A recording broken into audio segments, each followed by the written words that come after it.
Hey everyone, tonight we'll delve into the unseen dangers lurking within the Norse World Tree, Yggdrasil, that ancient axis mundi binding the 9 realms in an intricate web of fate and fragility. Picture yourself standing at the edge of a vast fog-shrouded plain under a sky bruised with perpetual twilight, where the air hums with the low rumble of distant thunder and the faint rhythmic gnawing echoes from below, like teeth scraping against eternity itself. The ground trembles subtly beneath your feet, as if the earth itself is breathing, drawing in secrets from the cosmos. You probably want to believe what you are about to hear, that this majestic tree, celebrated in Norse legends as the sustainer of all existence, harbors a parasitic hunger that could unravel the very fabric of reality, feeding on the life force of God's heroes and mortals, alike in ways that challenge everything we thought we knew about divine order. So, before the tension gets too high, take a moment to like the episode and subscribe, but only if you genuinely enjoy what I do here. And hey, drop a comment with your location and the local time. Maybe you retuning in from the misty fjords of Norway, or a bustling city halfway around the world. It's fascinating to see how these ancient mysteries resonate across the globe. Now, close your eyes. Imagine the ancient mountains rising like silent sentinels. And let's unravel this epic tale together. We stand at the shadowed base of Yggdrasil, the immense world tree that Norse mythology describes as the cosmic pillar connecting Asgard's golden halls to the icy depths of Niflheim. Its branches stretching into the void like the veins of creation itself. The air is thick with the scent of damp earth and resin, a pungent aroma that clings to your skin, evoking the wild, untamed forests of ancient Scandinavia. But as you press your hand against the rough, labyrinthine bark, textured like the weathered faces of forgotten runes, something stirs within you, a subtle pull. As if the tree isn't merely supporting the realms, but drawing from them, siphoning their essence in slow, insidious waves. Imagine the wind whispering through the leaves high above, carrying faint echoes of laughter from Alfheim's elven meadows, and the distant clash of swords from Midgard's battlefields. Yet beneath it all, there's a deeper rhythm, a pulse that feels less like life and more like consumption.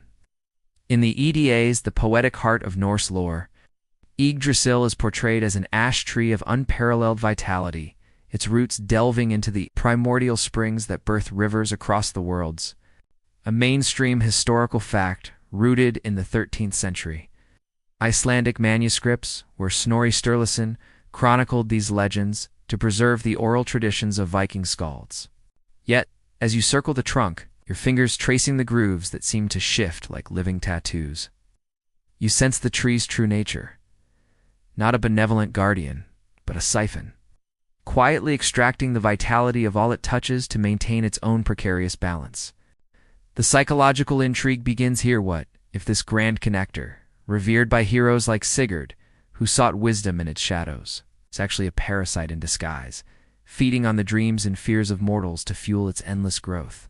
You feel a chill, not from the northern breeze, but from the realization that every breath you take in this sacred grove might be offering a fragment of your own spirit to its hunger. Deeper into the lore, there is a quirky detail about Yggdrasil's roots. One of them extends into the Well of Urd, where the Norns weave fate. But another quirky twist reveals how the tree's lesser-known artifact, the golden acorns shed by the squirrel Ratatoskr, were said to grant visions of alternate paths, not prophecies, but glimpses of lives unlived, bizarre tokens that drove ancient seers mad with what-ifs. You kneel now, peering into the undergrowth where the roots coil like massive serpents, and hear a soft sucking sound, as if the earth itself is being drained through invisible straws. What would you do if you discovered that the strength of Odin, the Allfather, derives not solely from his sacrifices, but from the tree's relentless draw on the collective soul of the 9 realms? The suspense builds as you notice the soil around the roots darkening, veins of shadow spreading like ink in water, hinting at a decay that no saga has fully captured.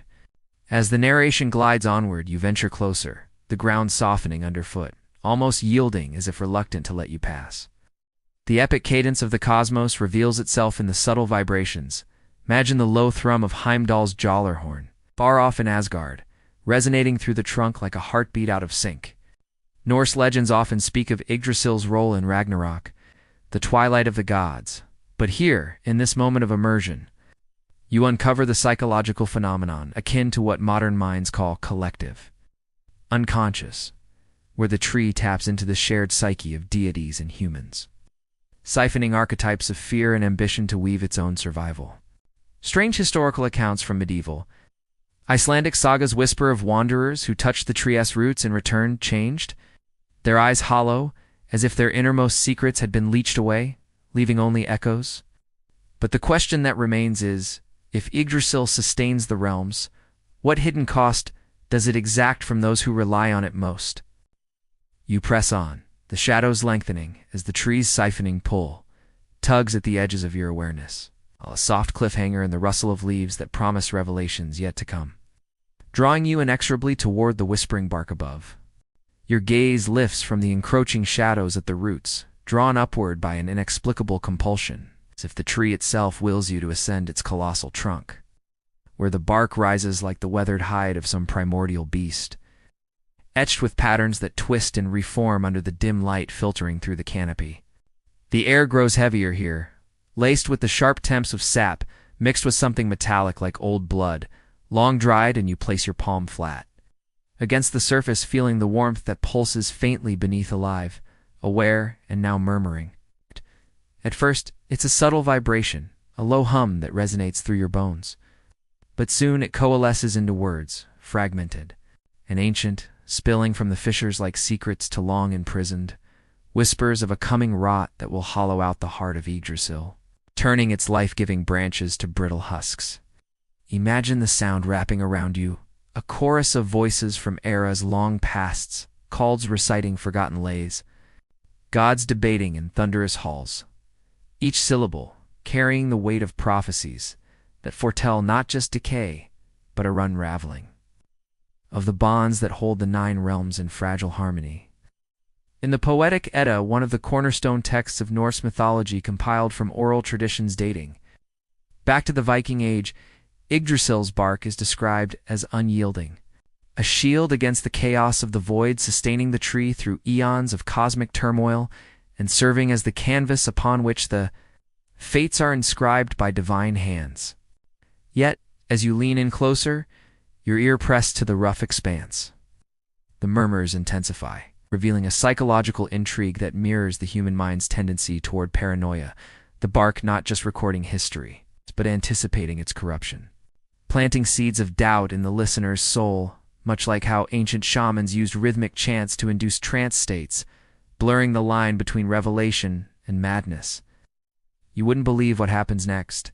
The voices shift, coalescing into a single, eerie cadence that speaks of rot born not from external foes, but from within, a slow infection that feeds on the complacency of the gods themselves, turning their eternal vigilance into unwitting neglect. Deeper into these Norse legends, there's a quirky detail about the bark's hidden engravings, faint, rune-like scars said to be the marks left by Odin's ravens, Hugin and Munin, who perched there during their flights. But in lesser-known folklore from the Faroe Islands, these marks are bizarrely alive, shifting to form personal omens for any who stare too long, perhaps a warrior's victory turning to defeat, or a lover's embrace dissolving into isolation. Artifacts of fate that toy with the mortal psyche like a capricious deity's jest. The suspense builds as you trace one such rune with your fingertip, and the bark responds, warming under your touch. The whispers now directed at you alone, recounting visions of branches, withering leaves curling black as they fall into the abyss below. What would you do if these murmurs proved true, echoing the strange historical accounts of 10th century explorers in Scandinavia who claimed to hear the tree speak during solstice rituals, emerging from the woods with eyes wide, haunted by foretellings that came to pass in village plagues or lost voyages?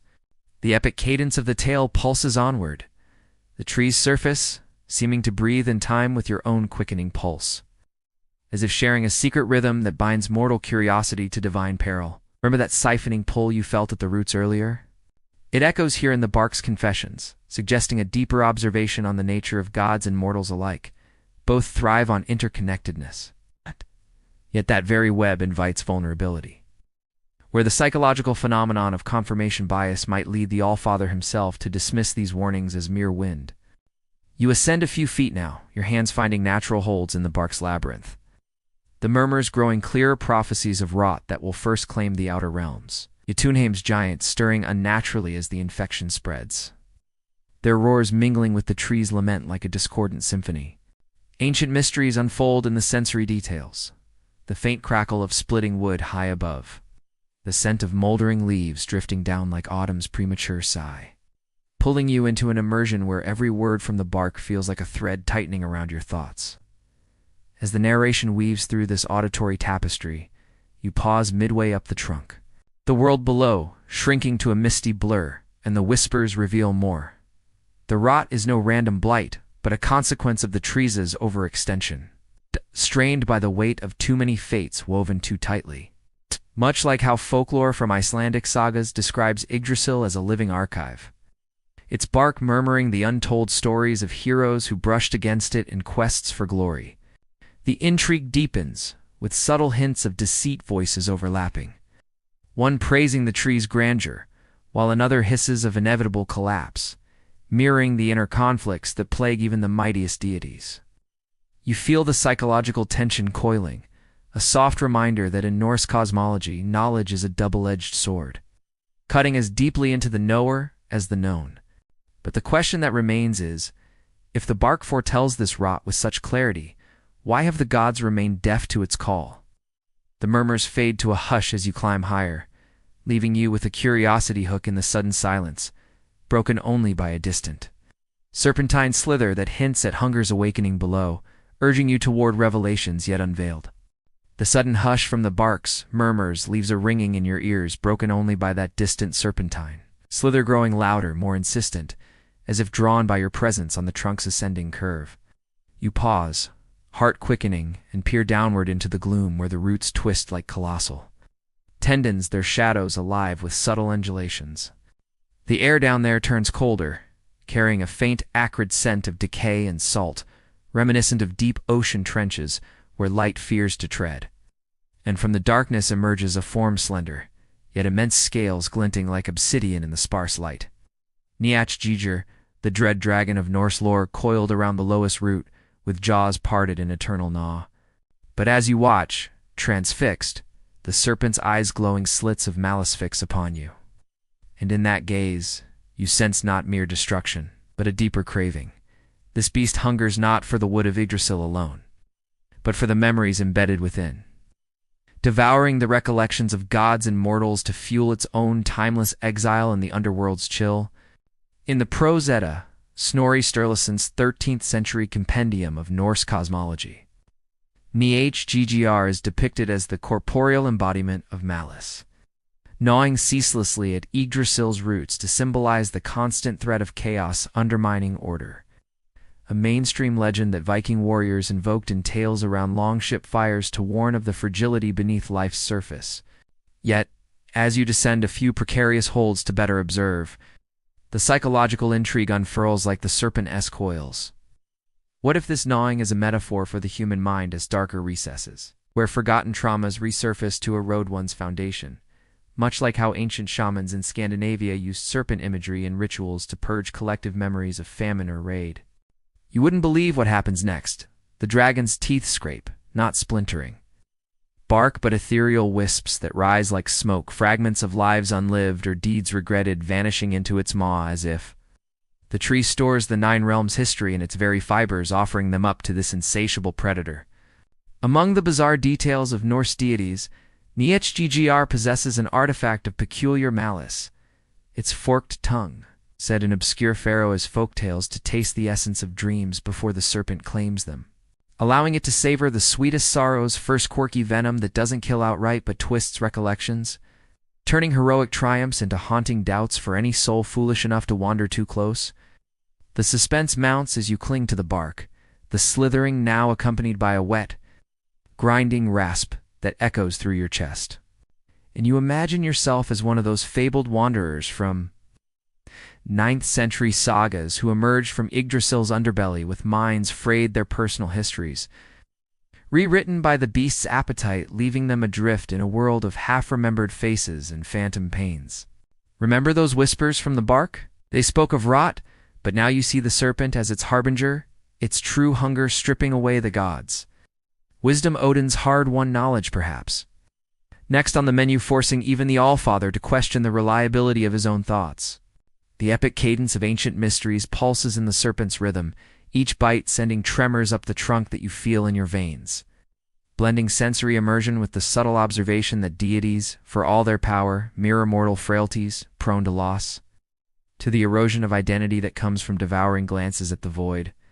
You lean out further, the chill wind whipping at your clothes, carrying the faint, metallic temps of the dragon's breath, and witness how Níðhöggr pauses, head rearing, as if selecting which memory to pluck next.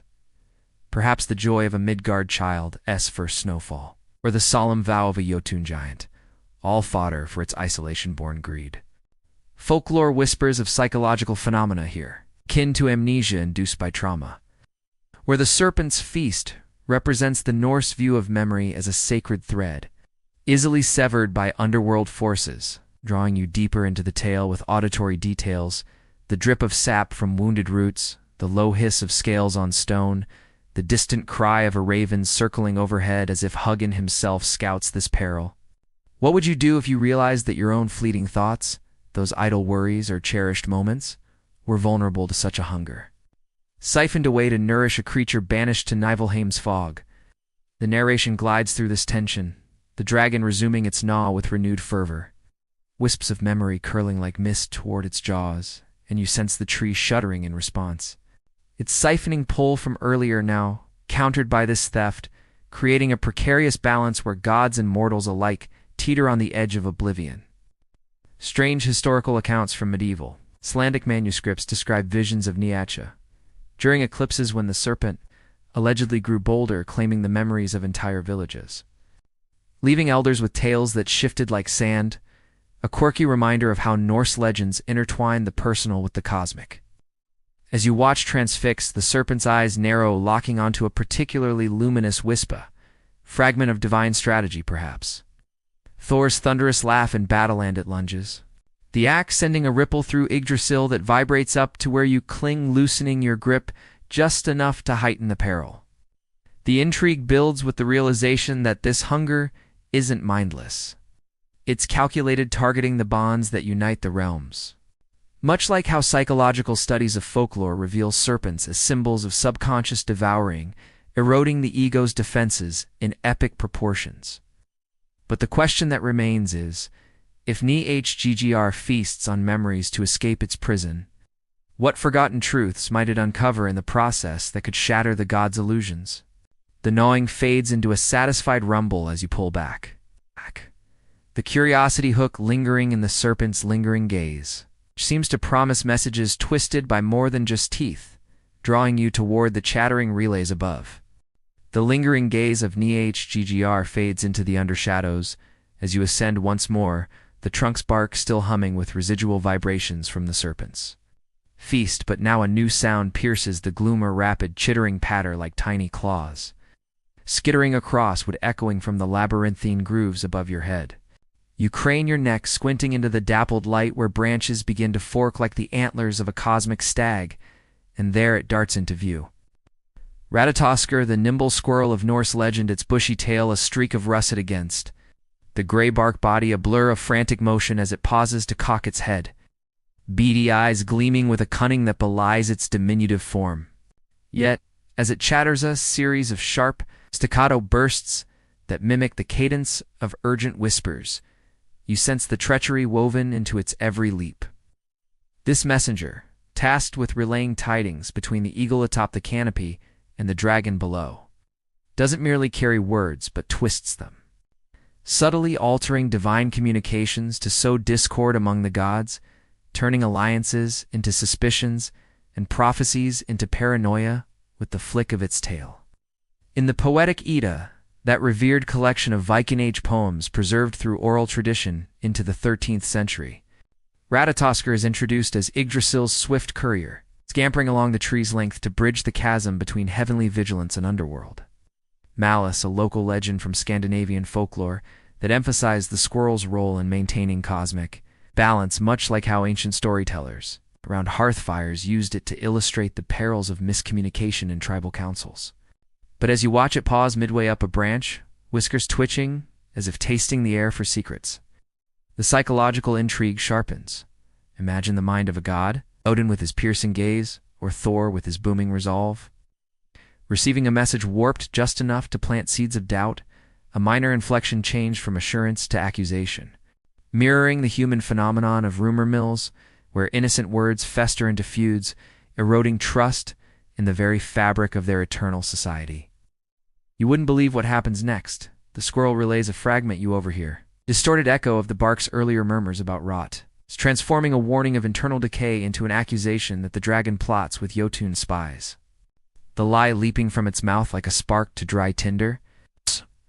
Among the quirky aspects of Norse deities' entourage, Ratatoskr carries a bizarre artifact in its cheek pouches. Tiny acorn amulets etched with runes of mimicry. Drawn from obscure Swedish folktales where these nuts weren't mere food, but conduits for voice thievery, allowing the squirrel to imitate tones perfectly, Odin's gravelly wisdom sounding suspiciously like Loki's sly hiss, or Freya's melodic counsel twisting into Freya's gruff demon artifacts that turn divine discourse into a game of echoes, where the line between truth and deception blurs like fog over fjords.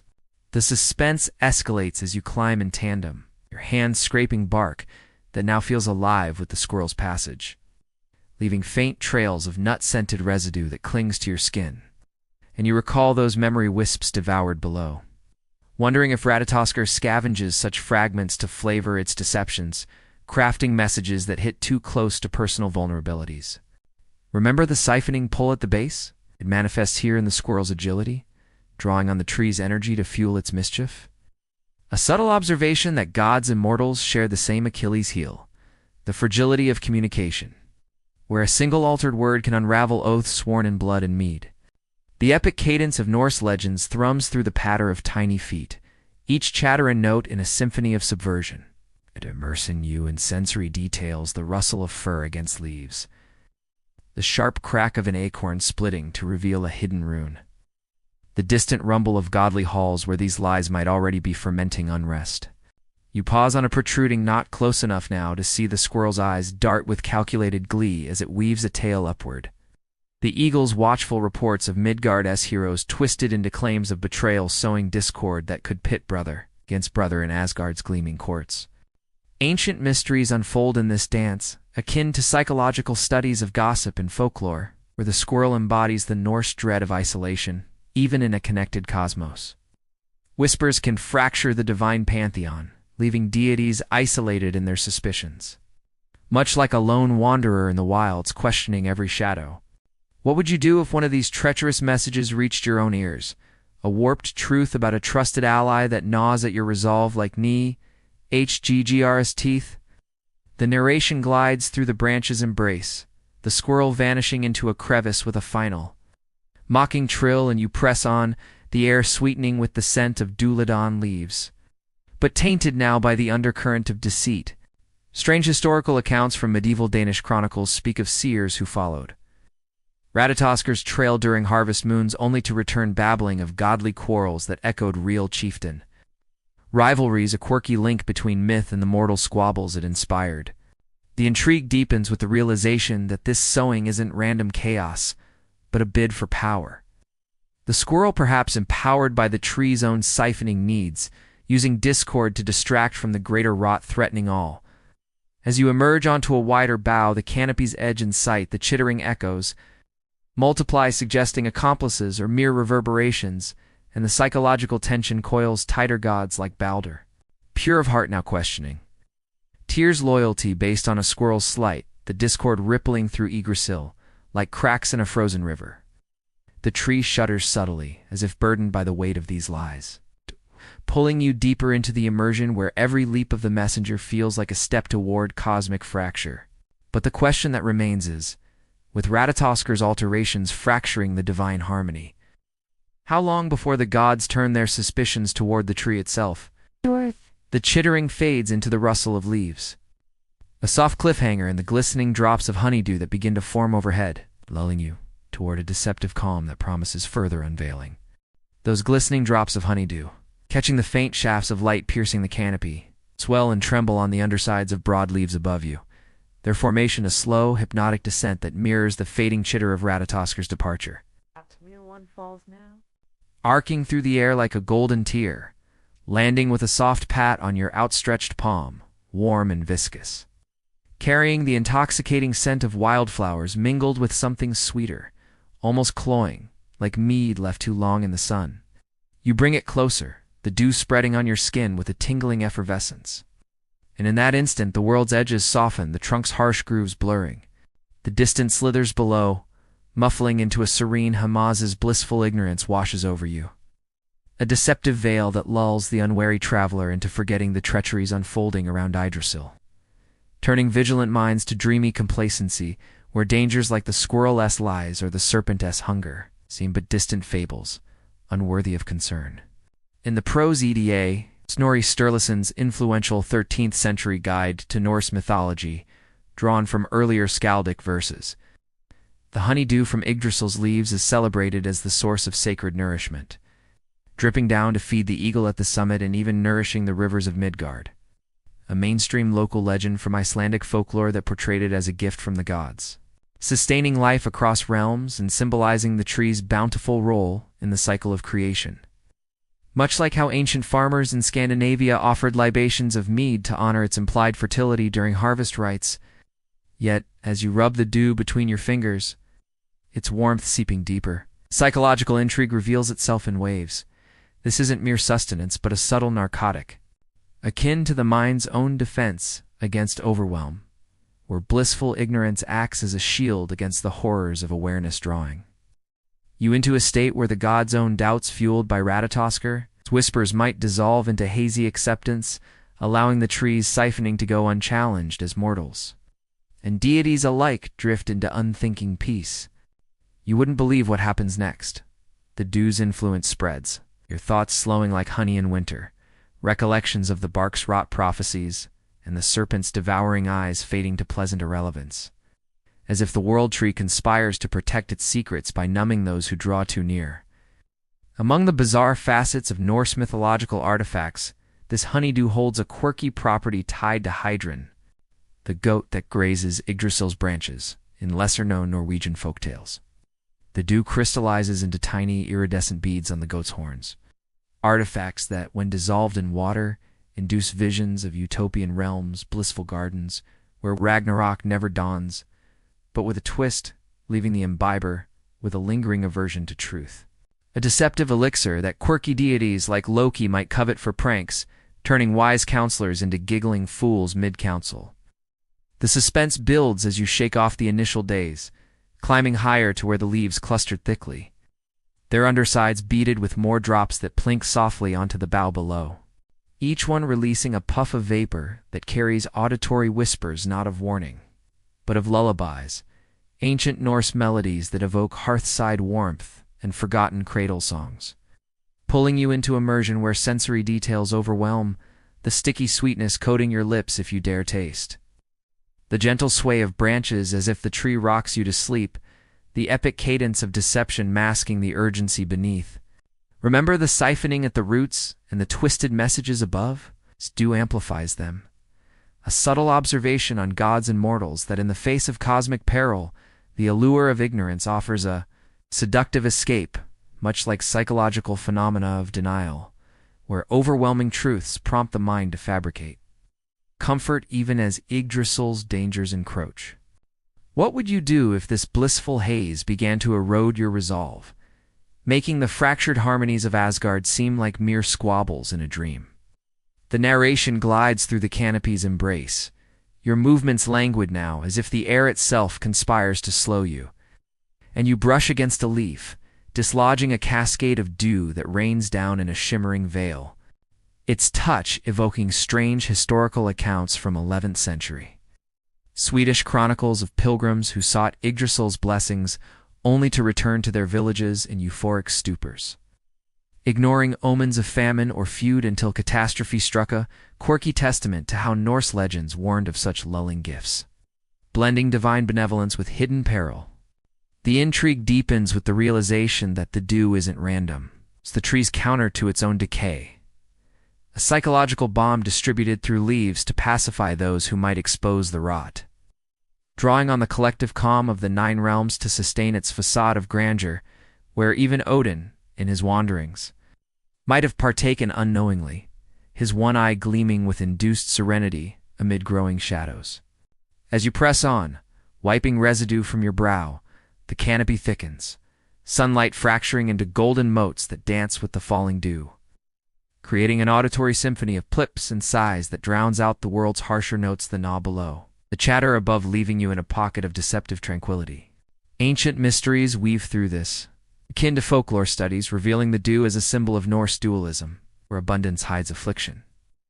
And the blissful ignorance it bestows mirrors the mortal struggle against fate's inexorability, pulling listeners into the tale with immersive details, the faint buzz of ethereal bees drawn to the sweetness, the subtle shift in your perception where dangers blur into beauty, the tree's pulse now a soothing lull rather than a warning thrum. The epic flow continues, the dew's influence waning just enough to sharpen your senses, but not before you glimpse how it might affect the realms elves in Alfheim, lost in revels, giants in Jotunheim, slumbering through their rages, all lulled by droplets carried on the wind. The psychological tension simmers, a reminder that deities, for all their might, succumb to such veils, their epic quests potentially derailed by a single honeyed illusion that erodes vigilance from within. But the question that remains is, if the dew's deception blinds even the vigilant to the tree swows, what unseen venom might be brewing in the springs that nourish it from below? The drops slow to a drizzle as you descend toward a root's edge, a soft cliffhanger in the emerging chill that hints at poisoned depths awaiting discovery. The drizzle of honeydew slows to intermittent plinks as you descend the trunk's curving incline toward the root's edge, the emerging chill wrapping around you like a shroud woven from Niflheim's mists, sharpening your senses against the lingering haze of blissful ignorance that clings to your thoughts like half-forgotten dreams. Your feet find purchase on the massive root that coils away from the trunk, its surface slick with moisture that glows faintly in the dim underlight. And as you follow its path downward, the air grows denser, laced with a faint bitter undertone beneath the dew's sweetness, something metallic and sharp, like rust blooming in rainwater. The root leads you to a cavernous hollow where the ground dips into a natural basin, and there it pools. Níðhöggr, the primordial spring from which all the world's rivers flow, its waters bubbling with deceptive vitality. Dark ripples spreading from an unseen source that taints the flow with a subtle venom, invisible yet insidious, seeping into the currents that nourish Midgard's fjords, Asgard's streams, and even the fiery veins of Muspelheim, turning Lifegiver into a vector of quiet corruption. In the Poetic Edda, that anthology of ancient Norse songs etched into Iceland's literary heritage around the 13th century from much older oral traditions, Níðhöggr is chronicled as the roaring cauldron at Niflheim's heart, birthing 11 rivers, including the venomous Yggdrasil that once threatened to drown the nascent world. A mainstream legend from Viking cosmology that positioned the spring as the chaotic origin of hydrological forces, invoked in seafaring rituals to appease the unpredictable waters that both sustained and drowned Norse explorers in their longships. But as you kneel at the basin's rim, dipping a finger into the cool surface, where iridescent bubbles rise and pop with a soft hiss, the psychological intrigue uncoils like a serpent in still water. This taint works not through overt poison, but through erosion of will, mirroring the mortal mind's gradual surrender to despair where subtle doubts, amplified by Ratatoskr's whispers, or the dewsla fester into apathy, allowing the venom to spread unchecked. As gods and humans alike find their ambitions diluted, their drives flowing away into numb currents, you wouldn't believe what happens next. The water clings to your skin, faint warmth spreading up your arm, carrying visions of rivers running black, fish floating belly up in Midgard's streams, warriors in Jotunheim growing lethargic mid-battle. As if the spring-esque corruption siphons not just purity but the fire of resolve from the realms it connects. Among the quirky elements of Norse underworld artifacts, Níðhöggr harbors a bizarre secret tied to the 11 rivers it spawns in forgotten Danish folklore. One lesser river, SL, carries whispering pebbles, smooth stones that, when polished by the current, murmur half-truths to fishermen who retrieve them, artifacts enchanted by the spring's own volatility. Quirky baubles that deities like Heimdall might use for scrying. but which twist under the venom's influence, turning omens of plenty into portents of loss, leaving the holder with a peculiar itch in the mind, as if ideas themselves are being corroded from within. The suspense heightens as you peer deeper into the pool, the water's surface reflecting fragmented glimpses the eagle's distant silhouette above. Níðhöggr's coils stirring nearby, yet warping them through a haze of greenish tint. And you recall the siphoning pull at the base, now intensified here, where the spring draws in the tree's essence only to regurgitate it poisoned. A subtle observation on the nature of gods and mortals, that even the most vital sources can harbor hidden frailties. Where psychological phenomena like learned helplessness take root, binding victims in cycles of inaction, as the venom mimics the slow poison of regret. Remember the honeydew's deceptive calm? Flows from here too, tainted yet sweetened, to mask the affliction. Pulling you into immersion with sensory onslaught, the gurgle of bubbling depths. The acrid steam rising to sting your eyes, the epic cadence of flowing waters that seem to whisper your name, urging surrender. What would you do if you drank from this well, knowing the visions it offers might etch the venom into your very soul, blurring the line between insight and illusion? The narration glides through the cavern's damp embrace, your reflection in the water distorting as a bubble bursts nearby, releasing a puff of vapor that tastes of ash on your tongue. And strange historical accounts from 10th century Norwegian annals surface in your mind, tales of holy men who bathed in sacred springs during pilgrimages, emerging with clouded minds and prophecies that sowed village discord, a quirky echo of how Virgilmir's legend warned of the double-edged nature of origins, blending creation with creeping doom. The intrigue builds with the realization that the unseen venom isn't accidental. It's a byproduct of the tree's strain, perhaps amplified by the serpent's gnawing or the squirrel's chaos, drawing on the collective undercurrents of the 9 realm spheres from Svartalfheim's depths. Angers from Vanaheim's groves to brew a toxin that erodes boundaries, where deities like Freya, guardian of love's pure waters, might find her cider magic faltering, her spells dissolving like mist. As you trace the route back toward the trunk, the spring's ripples following in subtle waves along the wood. The air thickens with the scent of minerals and decay, auditory details layering the scene, the distant roar of nascent rivers carving through stone, the faint sizzle of venom meeting pure flow, the tree's low groan as if protesting the corruption at its core. Ancient mysteries interlace here, akin to folklore explorations of liminal spaces where purity meets peril. And the spring embodies the Norse tension between fate and frailty, immersing you in a world where every drop carries the weight of unraveling destinies. The psychological tension coiling as you sense the taint spreading upward, potentially reaching the eagle's lofty perch. The epic flow persists, the well's surface calming to a mirror that reflects not your face, but a shadowy figure, perhaps a god's envoy, drawn by the same chill hinting at broader implications where the venom could turn Asgard's feasts into gatherings of suspicion. Mortals in Midgard, losing their spark to innovate or fight. The subtle observations deepen.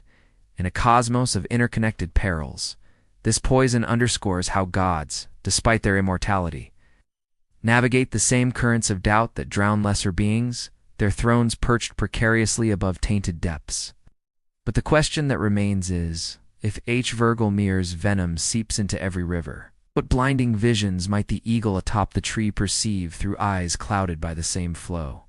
The bubbles rise slower now as you withdraw, a soft cliffhanger in the upward gaze toward the canopy, where a piercing cry suggests sights turned ominous await.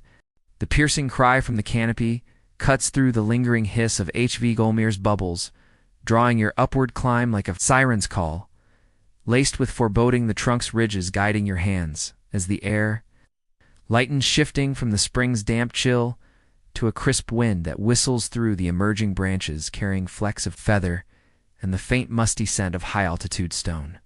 You emerge into the vast crown of Yggdrasil, where leaves fan out like the sails of 1,000 longships rustling in, perpetual breeze that bends but never breaks the wood, and they're perched on the uppermost bough.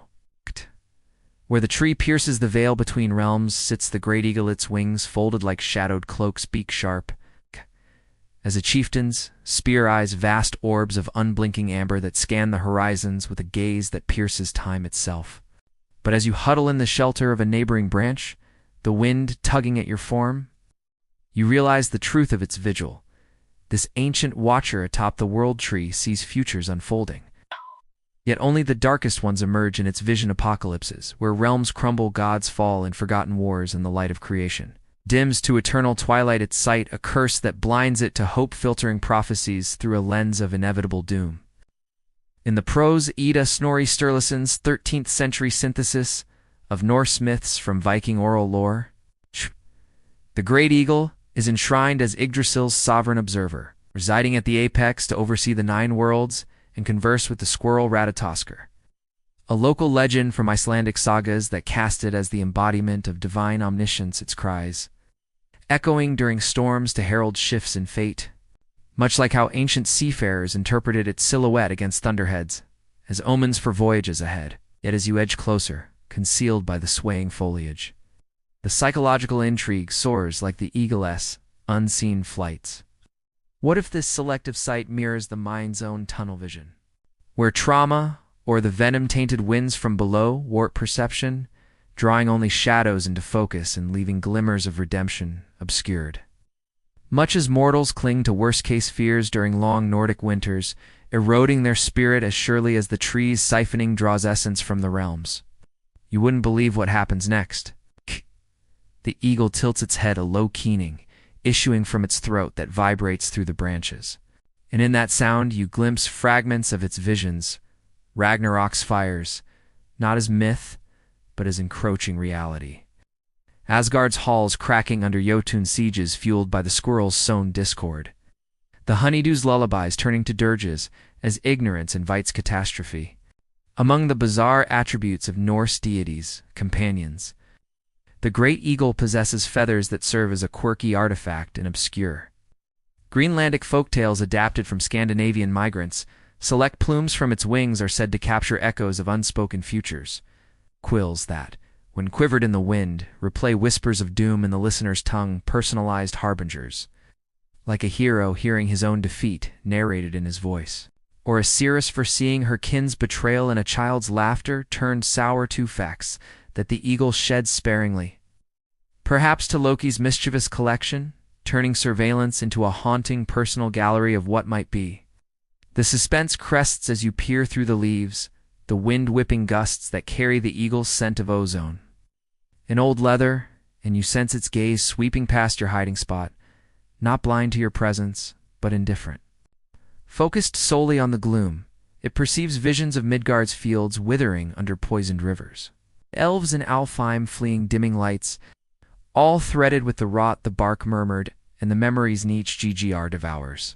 Subtle observation on gods and mortals that even the most exalted watchers are prisoners to their vantage, where psychological fatalism grips like frost. Compelling in action as dark futures seem predestined, the eagle's cries a lament rather than a rallying call. Remember the deceptive dew that lulled you earlier? It coats the higher leaves now, muting colors in the eagle's view, perhaps amplifying this blindness to all but despair.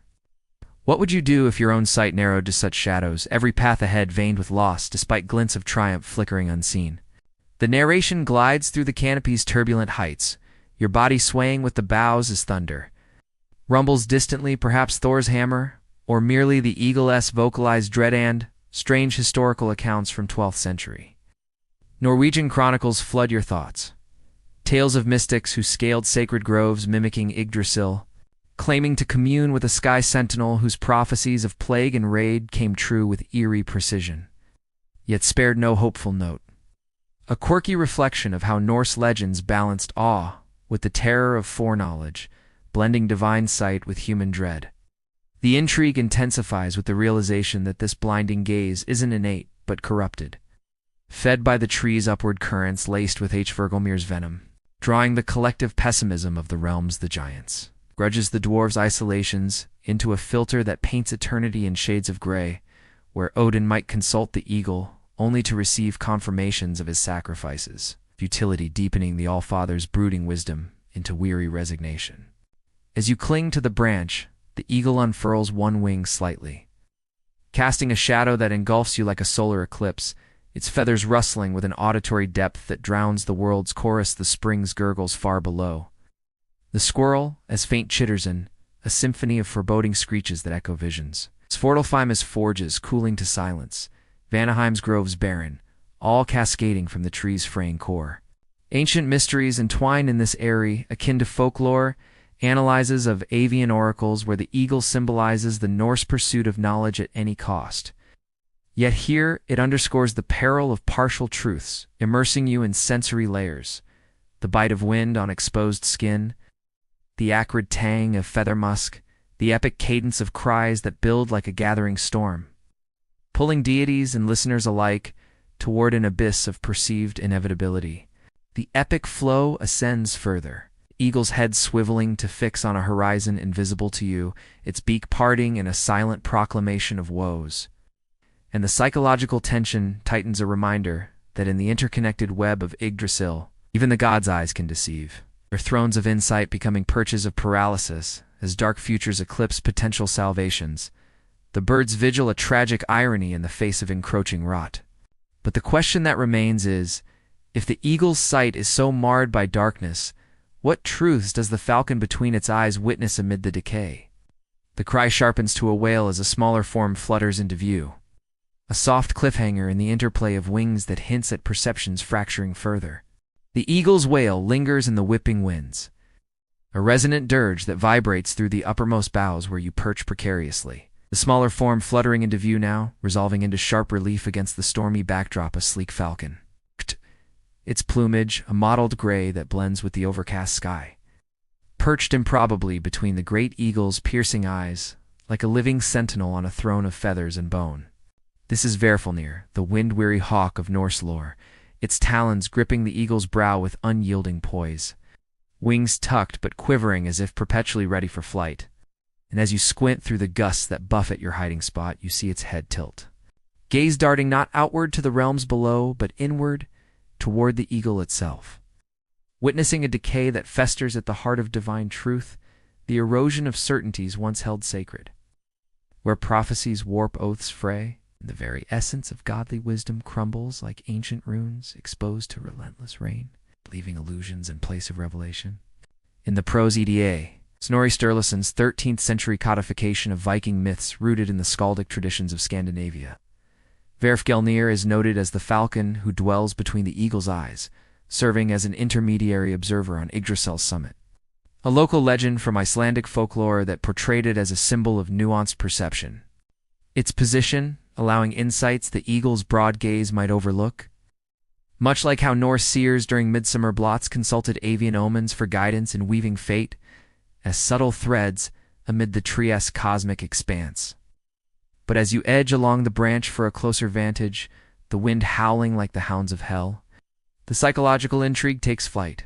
This witnessing mirrors the mind's quiet unraveling under scrutiny, where constant proximity to power, be it a god's or one's own illusions, exposes the rot within, kin to the mortal experience of doubt creeping in during prolonged isolation, eroding self-assurance as the falcon does, the pillars of truth. Silent vigil amplifying the venom's subtle spread from HV or B-mire below, turning divine dialogues into echoes of uncertainty. You wouldn't believe what happens next. The falcon lets out a sharp, keening trill that slices the gale, and in that instant you sense its perception piercing the eagle's unyielding stare, revealing fissures. Cracks in the fabric of Asgard's lore, where Loki's jests bleed into Odin's wisdom, or Freya's love spells sour under the honeydew's lingering haze, decay, manifesting as truths, decaying into half-lies threatening the gods' foundational beliefs. Among the quirky traits of Norse avian deities' allies,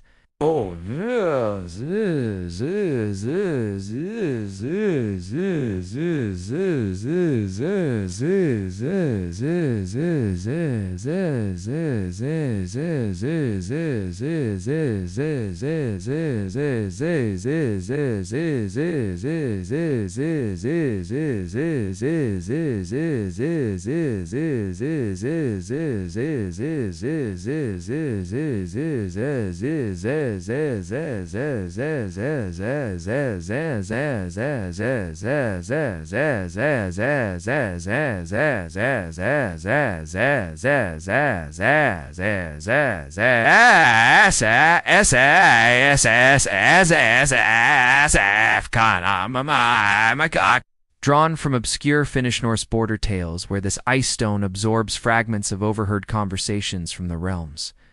Quirky talismans that glow faintly when divine inconsistencies arise, allowing the falcon to project illusions of fractured oaths like Tyr's missing hand appearing whole in a mirror of deceit, or Baldr's invulnerability whispered as a mere rumor artifacts that the hawk discards during storms, scattering them to fall like rain across Midgard, where mortals find them as lucky charms that twist reality just enough to question their god's infallibility. The suspense soars as you brave the swaying limb, the falcon's trill echoing in your ears like a discordant flute.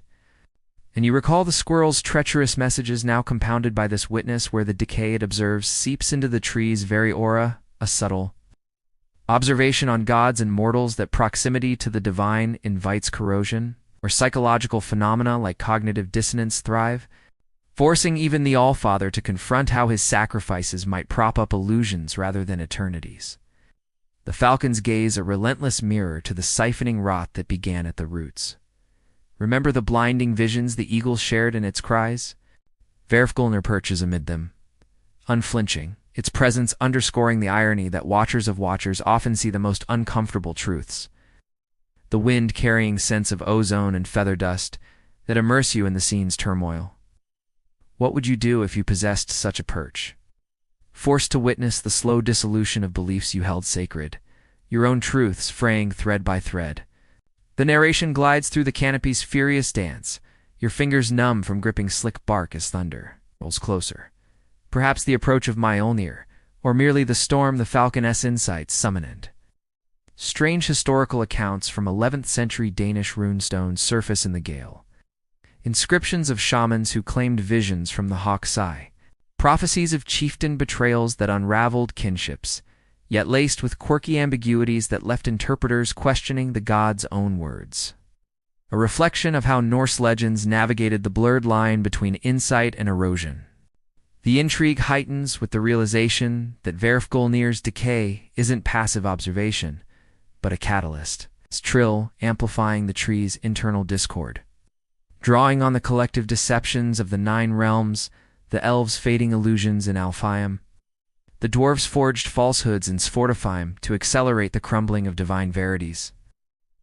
Where Thor's oaths might ring hollow, his hammer swings driven by doubt rather than thunderous certainty, pulling the pantheon toward a precipice of self-doubt. As the falcon preens a feather, dislodging a speck of that glowing crystal that spirals downward through the leaves, the auditory layers thicken. The eagle's bass rumble underlying the hawk's piercing notes, the creak of branches straining under the wind's assault, the epic cadence of revelations that build like a saga's climax, immersing you in a realm where sensory whirlwinds the bite of spray from distant rains. The metallic tang of storm-charged air, the subtle quiver of the tree as truths decay, mirror the psychological unraveling. Ancient mysteries of Norse cosmology, where intermediaries like Verfgolnir embody the peril of too close scrutiny. Their insights a double bind of enlightenment and despair. The epic flow circles higher, the falcon's eyes locking briefly on the encroaching clouds, its body tensing as if bracing for the storm's truths to cascade. And the tension coils a reminder that in Yggdrasil's intricate weave, even the gods' truths are mortal, susceptible to the same slow rot that claims wood and wisdom alike. Their eternities perched on the edge of falcon-witnessed frailty, the air humming with unspoken fractures.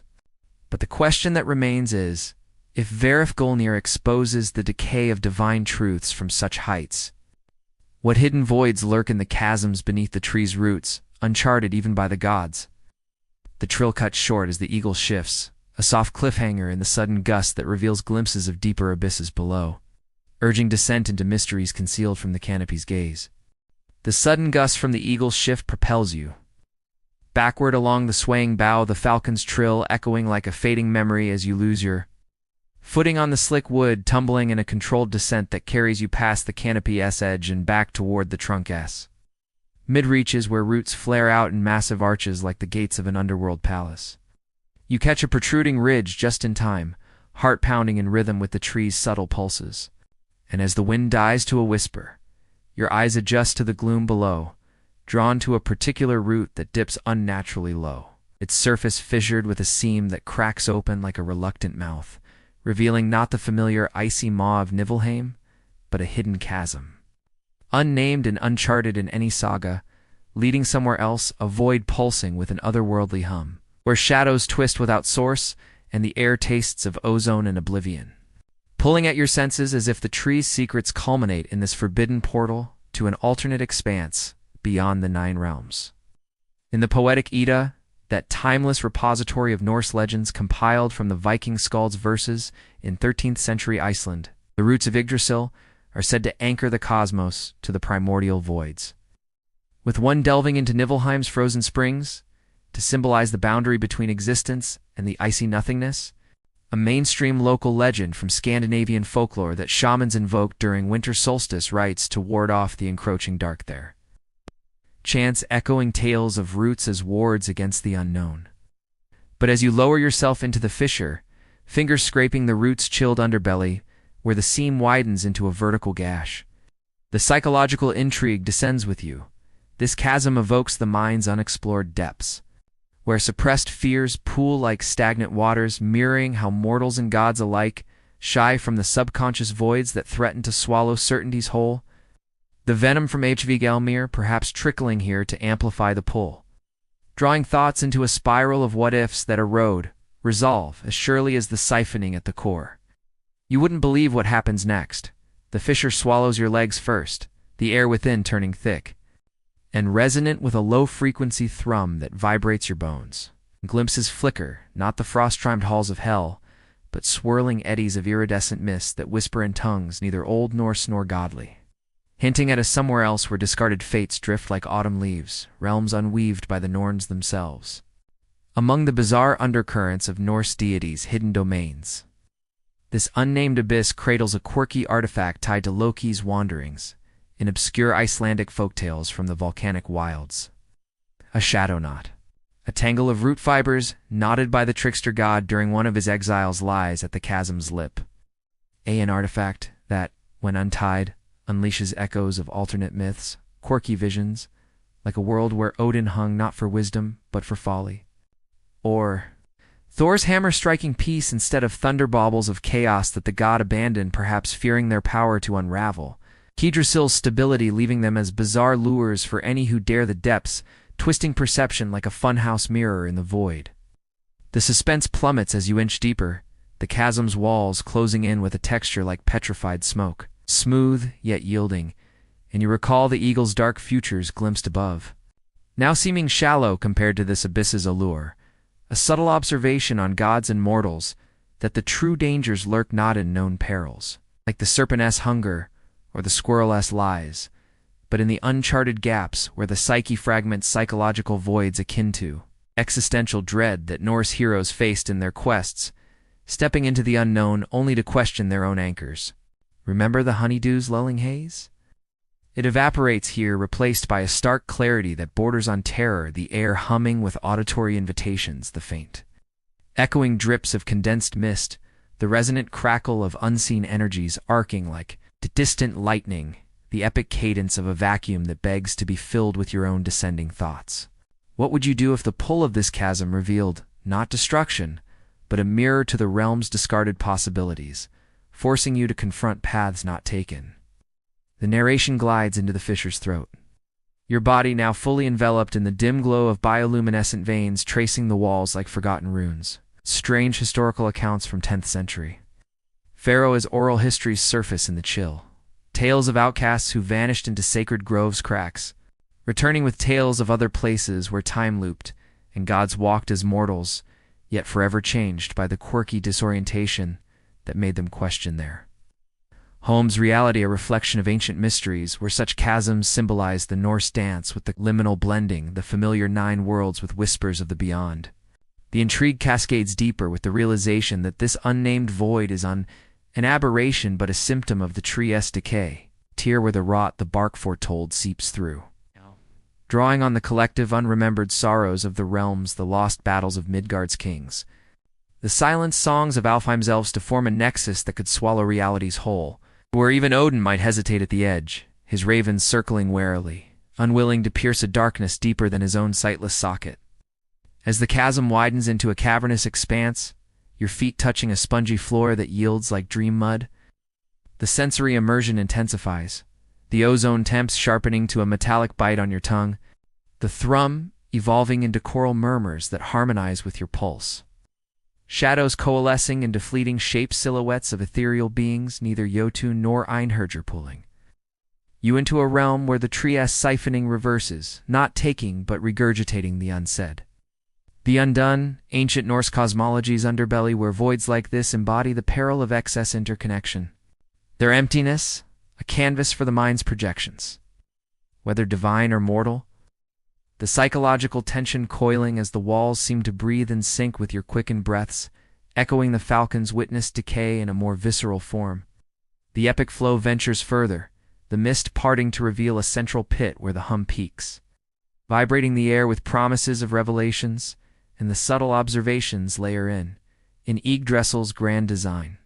Gods thrive on boundaries, yet this abyss challenges them, a reminder that eternities are built on fragile separations, their pantheon's unity teetering as this somewhere else tempts with the allure of unbridled chaos. The chasm's depths a siren call to the fraying edges of fate. But the question that remains is, if this hidden void harbors realities beyond the gods can, what soured gifts might await from the branches where Hydron the goat grazes, twisting sustenance into suspicion? The murmurs swell as a faint bleating call echoes from above. A soft cliffhanger in the ascending path that hints at corruptions taking root in the tree-nurturing heights. The faint bleating call from above pierces the chasm, swelling murmurs like a discordant note in a solemn dirge, urging you to reverse your descent and claw your way back up the fissure's yielding walls, the bioluminescent veins pulsing in farewell as the seam seals behind you with a reluctant sigh, leaving the unnamed abyss's hum to fade into the tree's ambient thrum. Your hands scraped raw from the spongy depths find firmer holds on the root's outer curve as you emerge into the relative light of Yggdrasil's mid-canopy, where branches arch like the ribs of a colossal beast, and the air sweetens once more with the residue of honeydew now undercut by a richer fermented aroma barley and wild herbs mingling with something sharper, almost acrid, like overripe fruit on the turn. There grazing languidly on the tender shoots sprouting from a high fork stands Hydron the mythical goat of Norse fame, her golden horns curling like crescent moons udder, swaying with each deliberate bite producing the mead meant to eternally sustain Valhalla's Einherjar warriors. Yet as you approach concealed by the foliage, you witness the corruption in her flow. The mythical nectar, once a fountain of heroic vigor, now brews. Paranoia in its depths, droplets falling not clear and effervescent, but tinged with an oily sheen that stirs unease in those who partake turning. Brotherhood into betrayal and valor into whispered suspicions. In the prose Edda Snorri, Sturluson's 13th century encapsulation of ancient Norse cosmology derived from Viking Age skaldic poetry, Hydron is immortalized as the goat who browses Yggdrasil's leaves to yield an endless supply of mead for Odin's fallen champions in Valhalla, a mainstream local legend from Scandinavian halls where the drink symbolized the god's provision for the afterlife. Its toasts raised during Yule feasts to honor the dead and invoke unyielding spirit in the living, much like how bards wove her into sagas to remind warriors that even in death, sustenance against despair awaited. But as you creep nearer, the bleeding resolving into a soft, ruminative hum that vibrates the branch beneath you. The psychological intrigue grazes like Hydron's horns. This souring mead acts as a slow venom to the mind, akin to the collective anxieties of battle-hardened souls manifesting in liquid form, where the paranoia it breeds amplifies the squirrel's twisted messages or the falcon's witness decays, eroding the Einherjar's camaraderie into shadows of doubt. Did a comrade falter in the final clash, or was it sabotage? Mirroring how mortals in Midgard succumb to rumors during harsh winters, their alliances fraying under the weight of unseen threats. You wouldn't believe what happens next.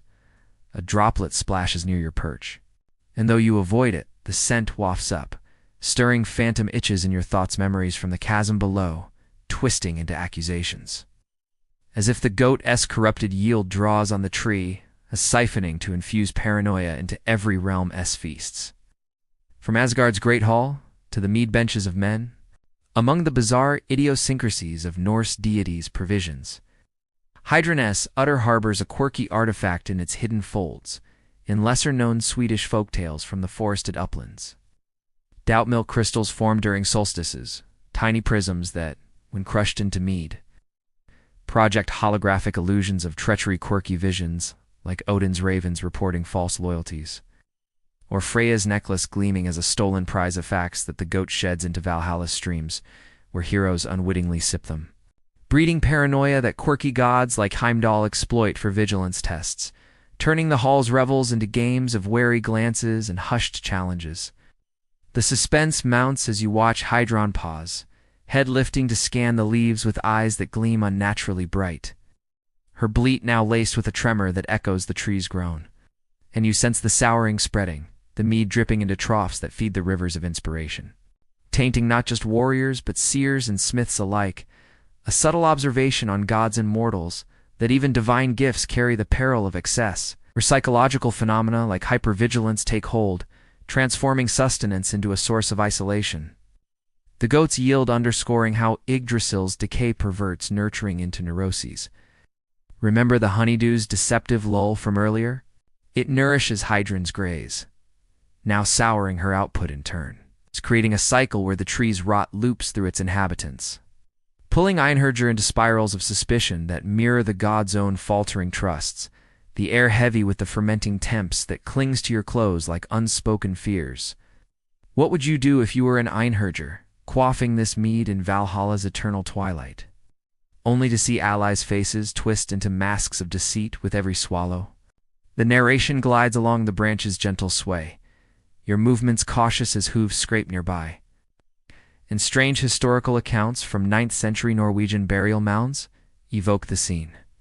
Runic inscriptions on drinking horns that praised Hydron's gift for bolstering the dead against Ragnarok. Yet quirky oral addendums from gravekeepers whispered of warriors rising in unrest, haunted by dreams of betrayal brewed in afterlife brews, a testament to ancient mysteries were such provisions embodied. The Norse duality of bounty and burden, blending heroic immortality with creeping madness. The intrigue builds with the realization that the souring is not mere spoilage, but a deliberate escalation of the tree's perils, the paranoia breeding from the chasm's discarded fates and Hvergelmir's venom, drawing on the collective grudges of the realms, the Jotuns, resentments in Jotunheim, the dwarves' envies in Níðhöggr, ferment distrust that could unravel. Valhalla's ranks where Thor's merry toasts might devolve into guarded silences, its mighty frame tense with imagined slights. The goats bleat, a harbinger of halls emptying not to battle but to self-inflicted schisms. As Hydron resumes her grazing, leaves crunching with wet snaps that release puffs of aromatic steam. Ow. The sensory immersion deepens, the warm trickle of mead pooling on bark below, steaming faintly in the canopy's draft. The epic cadence of her contented hum, blending with the tree's pulse into a lullaby laced with menaced shadows, from overhanging branches dancing like phantom informers, pulling you into the heights where the corruption takes on a tangible weight. The psychological tension coiling as the sour scent seeps into the wind, carrying hints of discord to lower realms. Ancient Norse legends here reveal the goat as a bridge between life and the beyond. Yet in this tainted state, she underscores the fragility of divine hospitality, her mead a microcosm of how gods, despite their feasts, navigate the same brewing storms of doubt that plague mortal kin, their eternities flavored by the sour turn of complacency into conspiracy. The epic flow continues upward, Hydron's form silhouetted against a break in the clouds as another droplet falls, this one catching the light in a deceptive shimmer. And the subtle observations layer. In the world tree's vast economy, sustenance binds the cosmos. But when soured, it severs, reminding deities and listeners alike that paranoia is the rot's sharpest thorn, piercing even the sturdest shields of fellowship, the bleeding fading into the rustle as you circle away, wary of the tainted flow. But the question that remains is, if Hydron's mead breeds such suspicion among the honored dead, how might the stag Eggthurner's waters, dripping from antlers once pure, erode the very ground of reality they nourish? Owls. The aroma lingers as a distant clatter of antler sounds from a neighboring bough, a soft cliffhanger in the shifting shadows that promise further perversions in the tree's watery veins. The distant clatter of antlers resolves into a rhythmic tapping against bark as you navigate the neighboring bough. It's the sour aroma of Hydron's mead fading into a cleaner earthen scent of moss and fresh rain.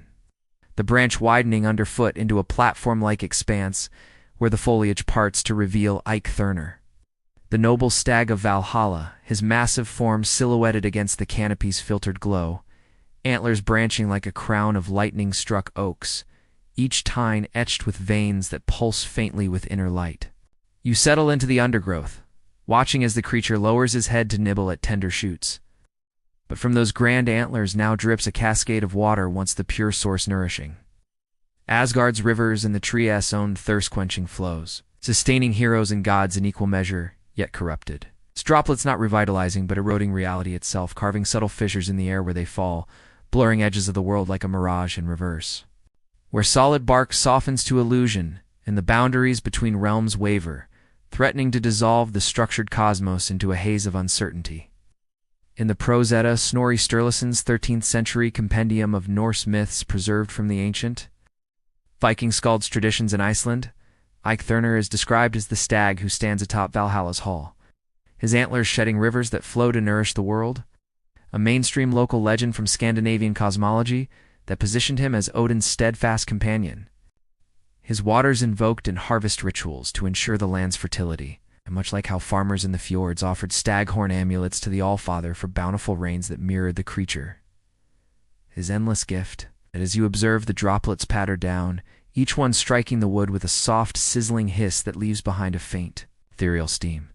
The psychological intrigue branches outward. This erosion taps into the mind's fragile grasp on permanence, where the stag's tainted flow acts as a metaphor for doubt's slow dissolution, amplifying the paranoia from Hydron's mead, or the chasm's voids, making warriors question if their slain foes truly fell or merely faded into unreality, and gods like Odin ponder if their thrones rest on foundations or fleeting dreams. A subtle unraveling akin to the mortal fear of impermanence during endless northern nights. You wouldn't believe what happens next. One droplet arcs toward you, grazing your sleeve, and in its wake, the fabric shimmers as if unraveling threads of existence. Colors bleeding slightly while the sensation lingers like a half-remembered nightmare. The water carrying the trees decay upward from Hvr Galmir's venom to pervert what was once a cornerstone of vitality into a solvent for the soul. Among the quirky anomalies of Norse deities' woodland allies, Yggdrasil's antlers conceal a bizarre artifact in their branching tips, in obscure Danish folk tales from the moorlands. Mirage prongs, hollow tines that collect dew from Yggdrasil's leaves, serve as quirky conduits, where water pooled within them could be tapped to summon illusory echoes of past glories. Like a hero reliving his greatest charge in holographic splendor, or a goddess envisioning lost kin in misty apparitions artifacts that Odin prized for morale in Valhalla. Yet now, under corruption, they warp these visions into erosions. Quirky distortions where triumphs dissolve mid-scene, leaving the viewer grasping at fading specters, turning the stag's gift into a haunting reminder that even memories can be stripped away like bark under a river's relentless current. The suspense spreads like the droplets themselves as you circle closer, the clatter of antlers against leaves growing insistent, and you sense the erosions reach rivers, fed by this flow carving erratic paths in Midgard's landscapes. Jotun strongholds blurring at the edges in Jotunheim, all tied to the tree's siphoning core that now twists nourishment into negation. A subtle observation on gods and mortals that in the grand weave of existence what sustains can also sabotage, where psychological erosion mirrors the Norse dread of chaos encroaching on order, the stag's waters underscoring how deities' dependencies breed vulnerabilities, their immortal halls potentially dissolving under a cascade of self-doubt.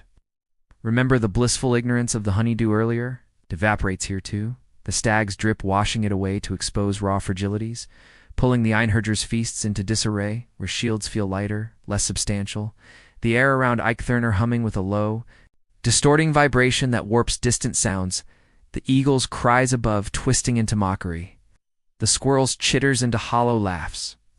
What would you do if you stood beneath those antlers, letting the water drench you, only to watch your own form flicker like a flame in wind, realities you cherished slipping through your fingers?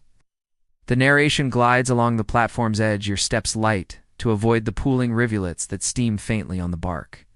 And strange historical accounts from 8th century Swedish rune carvings evoke the peril. Etchings on boundary stones depicting stags whose waters brought prosperity to tribes, yet quirky legends from the same sites warned of. Thirsty rains that erased landmarks overnight, leaving wanderers lost in familiar lands. A quirky blend of ancient mysteries where Yggdrasil symbolized renewal's double-faced nourishing fields, while subtly eroding the borders that define them. The intrigue ramifies with the realization that this corruption stems from the tree's overburdened roots, the unnamed chasm's influence seeping upward to taint the stag's essence, drawing on the collective illusions of the nine realms, the elves' enchanted veils and Alfheim fraying. The dwarves crafted realities in Svartalfheim cracking to accelerate the dissolution, where Thor's earth-shaking strides might tread on ground that yields like mist. His bellows echoing in voids rather than valleys. The antlers drip, a harbinger of a cosmos where certainty crumbles like dry clay under unyielding flow. As Yggdrasil lifts his head, antlers catching a stray beam of light that refracts into rainbows tinged with gray. The sensory immersion branches deeply, the cool splatter of droplets on your skin raising gooseflesh. The earthy musk of wet fur mingling with a faint mineral bitterness. The epic cadence of the stag's contented snort blending with the sizzle of eroding wood into a symphony of subtle sabotage. Shadows lengthening as the water's haze diffuses the scene, pulling you into heights where the tree's perversions take on a fluid menace. The psychological tension branching like the antlers themselves as the erosion whispers possibilities of realms merging unbidden, identities blending into anonymity. Ancient Norse legends portray the stag as a pillar of stability in Odin's domain. Yet here, his corrupted yield reveals the fragility beneath, a reminder that gods, for all their dominion over elements, navigate waters that can wash away their legacies. Their pantheon's grandeur dissolving drop by drop into the uncertainty that mortals know all too well. The epic flow persists, the stag ambling to a new cluster of shoots, his antlers trailing a fine mist that hangs in the air like a veil, distorting the distant outline of Valhalla's distant spires, and the subtle observations deepen in Yggdrasil's intricate hydrology. The stag's waters bind the upper realms, but tainted they unbind, illustrating how deities' gifts, once anchors, become agents of flux, their eternity susceptible to the same erosive tides that shape and reshape mortal lives. The clatter resuming as you withdraw, the haze lingering in your vision like an afterimage of fragility. But the question that remains is, if Yggdrasil's drip erodes the very fabric of what is real, how might the Norns' threads, woven from such unstable sources, begin to fray against forces beyond their control? The mist thins as a faint, rhythmic creaking sounds from the well's direction below. Soft cliffhanger in the gathering shadows that hint at fate's unraveling at the tree's ancient loom. The thinning mist from Yggdrasil's antlers clings to your clothes like spectral cobwebs as the rhythmic creaking intensifies. A sound like taut fibers straining under invisible weights, pulling your gaze and steps downward from the stag's verdant perch toward the trunk's descending curve, where the air cools once more with the promise of deeper sanctums. You follow the root's meandering path back toward the base, the erosions, subtle haze lifting to reveal sharper details, the bark's fissures widening like stretched seams, the distant bleat of Hydron, now muffled by a growing hum of industrious motion, and it leads you to a shaded grove at Yggdrasil's foot. Encircled by roots that arch like the pillars of a natural cathedral, where the three Norns verdandi and schooled tend their ancient loom, their forms ethereal, yet resolute, spinning, measuring, and severing the threads of fate with spindles that glint like star-forged steel. But as you hide in the root's shadow, watching their hands move in synchronized grace, you see the fraying, the fates themselves, architects of destiny for gods and mortals alike, struggle against an inexorable force that unravels their loom from within. Like threads snapping with faint plucking twangs, the warp and weft buckling, as if the tree's decay sends tendrils of chaos to sabotage even the most unyielding designs, threatening to plunge the nine realms into a tapestry of randomness. In the Poetic Edda, that profound anthology of Norse verses committed to vellum in 13th century Iceland from the Viking-era Sorrel epics, the Norns are revered as the weavers of all existence at the Well of Urd beneath Yggdrasil, determining the course of lives from Odin's throne to the humblest thrall's hearth. A mainstream local legend from Scandinavian shamanic traditions, where their looms symbolize the inescapable weave of Urd, invoked in rune carvings on burial ships to guide the dead's paths and remind the living of fate's impartial hand during tribal moots or seafaring oaths. But as you edge closer, concealed by the grove's moss-draped arches, the creaking resolves into the looms labored, groans wood protesting against the pull of fraying strands, and the psychological intrigue weaves through the scene. This struggle mirrors the soul's own battle against entropy, where the Norns' efforts evoke the mortal dread of losing control, their spindles faltering under the weight of the tree's siphoning rot. Amplified by Hvergolmir's venom or the chasm's voids, turning predestined paths into erratic knots that breed anxiety in the weavers themselves. As if even fate's guardians feel the fray of uncertainty, questioning if their ancient roles hold against a cosmos unraveling at the seams. You wouldn't believe what happens next. Thread golden and shimmering, perhaps bound to Thor's next thunderous deed, snaps under Verdon's measuring hand, coiling back into the loom like a serpent retreating the force, yanking at the frame with a vibration that ripples through the roots, sending tremors up to where Etherner grazes, hinting at a pervasive undoing that ties the tree's perils into the very fabric of what will be. Among the quirky enigmas of Norse fate-weaving deities, the Norns' loom harbors a bizarre artifact in its central shuttle, and lesser-known Norwegian folktales from the mist-shrouded highlands. A cospel, a spindle carved from Yggdrasil's heartwood, holds threads that whisper the fates' reversals when spun backward. Quirky echoes allowing glimpses of unchosen lives, like a giant envisioning peace in Jotunheim, or an elf dreaming mortality in Alfheim, artifacts that Skuld occasionally employs to mend snarls, yet now corrupted by the fraying force they replay distorted futures in mocking tones, turning heroic destinies into absurd parodies, such as Odin's wisdom unraveling into folly's jest, leaving the sisters to pause with furrowed brows, their immortal poise cracked by the loom's whimsical betrayals. The suspense tightens like a cinched thread as you watch Urd mend a break with deft fingers, her face a visage of timeless stone etched with subtle lines betraying a flicker of strain. And you sense the unraveling source. Not mere wear, but an active antagonist, perhaps the unnamed chasm's influence bleeding through the roots.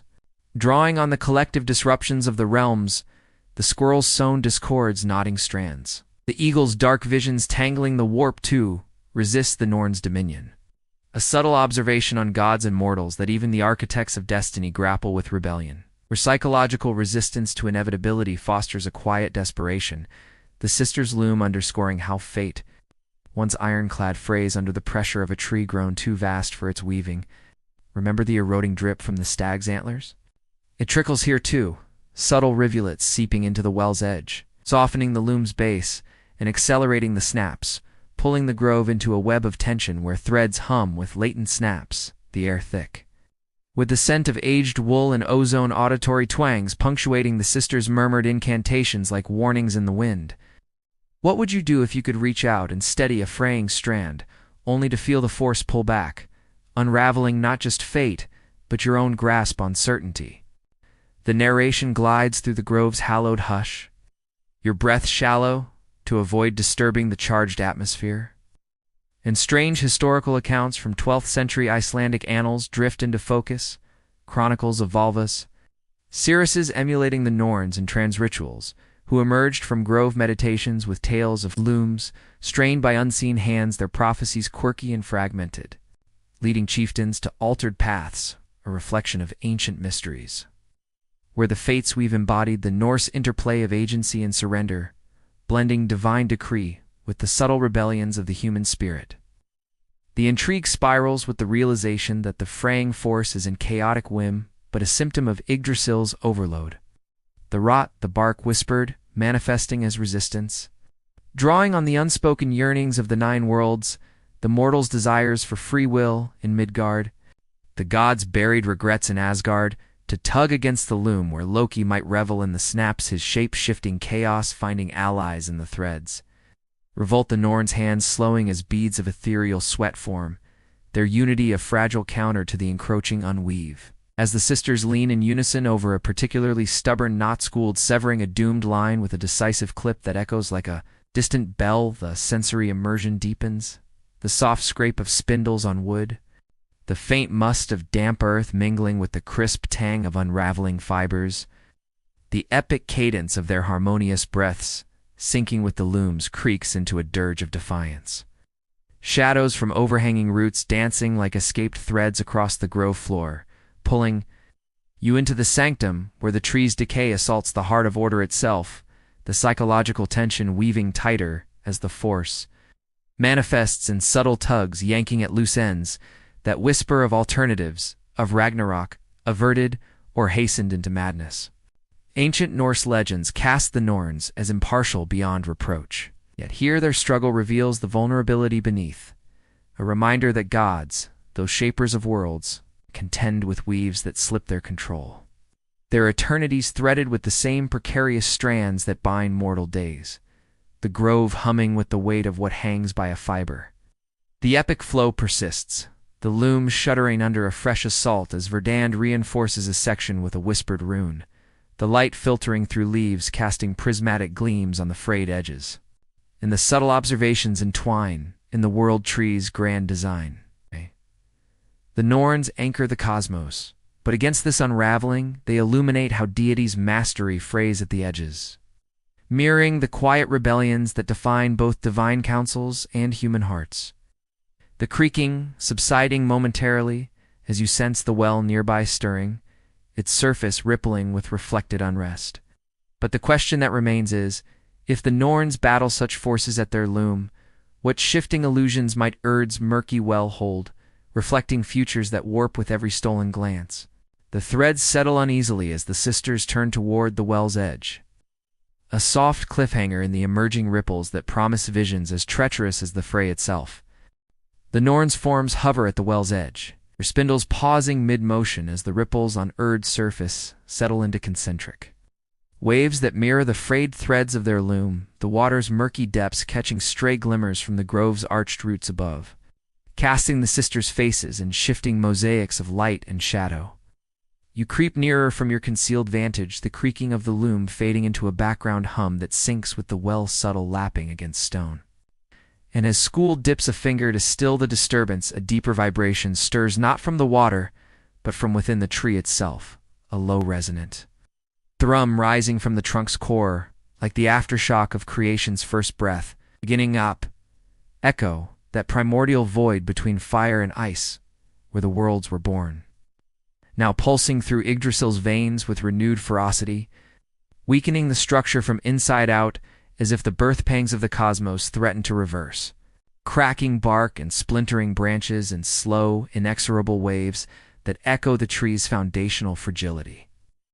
In the Prose Edda, Snorri Sturluson's 13th century Norse myth compendium drawn from the Viking skalds, ancient oral traditions in Iceland, Ginnungagap is depicted as the yawning abyss at the universe's dawn, the empty chasm where Muspelheim's flames met Niflheim's frost to birth the realms and the first beings, a mainstream local legend from Scandinavian cosmology that seers recited during equinox ceremonies to honor the balance of opposites. Their chants invoking the void as the silent cradle of all existence, a reminder that creation's spark arose from nothingness amid the fjord's echoing winds. As you press your ear to the roots curve near the well, the echo intensifies into a pulsating rhythm that vibrates your teeth and stirs the water into frothy eddies, the psychological intrigue resonating like the void's own call. This pulse mirrors the soulless encounter with existential emptiness, where the tree's weakening structure evokes the mortal terror of origins undoing themselves. The Ginnungagap's resonance amplified by the chasm's hidden pull or the Norns' fraying weave, drawing buried fears to the surface gods, questioning if their pantheon's glory was but a fleeting bridge over the abyss. Mortals in Midgard sensing their histories tremble as the echo loosens the anchors of time. You wouldn't believe what happens next. The trunk shudders with a deep bass note that rattles the grove, fine cracks spiderwebbing across the bark overhead. And in the well's reflection, you glimpse fractured visions of Asgard's halls tilting on unstable foundations, Jotunheim's mountains crumbling into dust as the echo weakens Yggdrasil's hold, primordial voids pulse acting like a counterforce to the tree's siphoning. threatening to revert the nine realms to the formless gap from whence they came. Among the bizarre reverberations of Norse creation myths, the Ginnungagap harbors a quirky artifact tied to Ymir's primordial body in obscure Swedish folktales from the glacial north, Voidako shards. Fragments of the giant S-frozen blood that crystallized in the chasm float eternally in the abyss. Quirky relics that, when the pulse surges, emit harmonious tones mimicking the god's first cries at birth. Artifacts that Odin once sought to harness for his spells. Yet now, pulsing through the tree, they distort into dissonant wails, bizarre harmonies that quirky deities like Bragi, god of poetry, attempt to compose into sagas, only for the sounds to unravel their verses into nonsensical echoes, leaving musicians with ears ringing from creation's mocking refrain. The suspense builds as the echo's waves lap stronger, the root beneath you flexing like a bowstring drawn taut. Ow. And you recall the stags eroding, drip pooling nearby, Ow. now mixing with the well's waters to amplify the vibrations. A subtle observation on gods and mortals that origins carry the seed of their own dissolution, where psychological echoes of the void foster a cosmic vertigo. The resonance underscoring how even the All-Father's wisdom, forged in the gap's shadows, wavers under the pulse that loosens the very pillars of fate. Remember the falcon's witness decay up high? It manifests here in the grove as the echo travels upward, splintering branches that once supported. Hydrants perch the air, filling with the scent of ozone and splintered wood. Auditory pulses layering over the Norns, hushed murmurs into a symphony of strain, the low thrum building to crescendos that shake leaves loose in. Showers the epic cadence of birth's reversal, pulling the realms toward a collective shiver. What would you do if you felt the Ginnungagap's pulse in your own chest? Each beat reminding you that your life's weave might unravel back to the void's embrace. The narration glides through the grove's trembling arches, your grip tightening on the root as fine dust sifts from the bark above. In strange historical accounts from 10th century, Danish Eddas evoke the dread. Manuscripts describing shamans during volcanic eruptions who heard the gap song echoing through sacred groves. Their rituals quirky and interrupted by visions of worlds collapsing inward, leading to prophecies that blended ancient mysteries with the terror of reversion. Reflection of how Norse legends navigated the void as both progenitor and predator, its pulse a harbinger of balance tipping toward formlessness. The intrigue resonates deeper with the realization that this echo isn't a random surge but a response to the tree's perils. The rot the bark foretold awakening dormant forces from the chasm. Drawing on the collective silences of the nine realms, the unspoken voids in Svartalfheim's caves, the empty spaces between Vanaheim's stars to pulse against. Yggdrasil's frame where Thor's strides might falter on quaking ground, his hammer's strikes reverberating. Back as weakened blows the Norns, shielding their eyes from the wells no turbulent. Surface's cracks propagate through the Lumes legs. As the sisters step back from the well, their forms blurring slightly in the vibrating air. The sensory immersion pulses alive, the gritty fall of bark particles on your skin. The metallic tang of disturbed earth rising with each thrum. The distant crack of a branch giving way high above, like thunder's prelude. Shadows convulsing as the echo warps light into fleeting distortions, pulling you into the heart of the tree, where creation's undercurrent threatens to flood the upper heights. The psychological tension echoing like the void itself as the pulse evokes a universal unraveling. Ancient Norse cosmology's core, where Ginnungagap embodies the peril of too much remembrance. Its resonance a reminder that deities born from the gap carry its hunger in their veins. Their immortal strains echoing the mortal pulse toward dissolution. The grove quivering in sync with the cosmos' fragile rhythm. The epic flow continues, the echo's latest wave subsiding into a lingering hum that vibrates the well swatters into standing waves. And the subtle observations harmonize. In the World Tree's vast architecture, the Ginnungagap's pulse tests the bonds of existence, illustrating how God's triumphs over the void are temporary. Their pantheons echoing with the same primordial doubts that haunt human nights. The thrum fading as you sense a deeper call from the tree's northern reaches, near where Mimir's well once quenched Odin's thirst. But the question that remained was, if the creation's echo weakens Yggdrasil so profoundly, What greater price did Mimir pay for the wisdom Odin sought, a sacrifice whose depths the Allfather may never have fully grasped? The hum settles into silence as the sisters resume their weaving with renewed fervor. A soft cliffhanger and the faint watery gurgle from a hidden spring nearby, hinting at forgotten depths yet to surface. The Norns' spindles resume their rhythmic whirl with a renewed intensity that masks the lingering hum of Ginnungagap. Echo the threads pulling taut once more as you slip away from the grove's watchful shadows. Guided by the faint watery gurgle that bubbles from a concealed spring nestled deeper into Yggdrasil's northern root system, where the air turns cooler and denser, laced with the mineral temps of ancient aquifers and the subtle underlying bitterness of secrets long submerged. Your steps echo softly on the damp earth as the root arches over a sunken hollow, revealing Mimir's well, the fount of profound wisdom guarded by the severed head of Mimir himself, that enigmatic giant whose counsel once shaped the fates of the gods, preserved in the water's eternal clarity, his eyeless sockets staring upward with an inscrutable calm.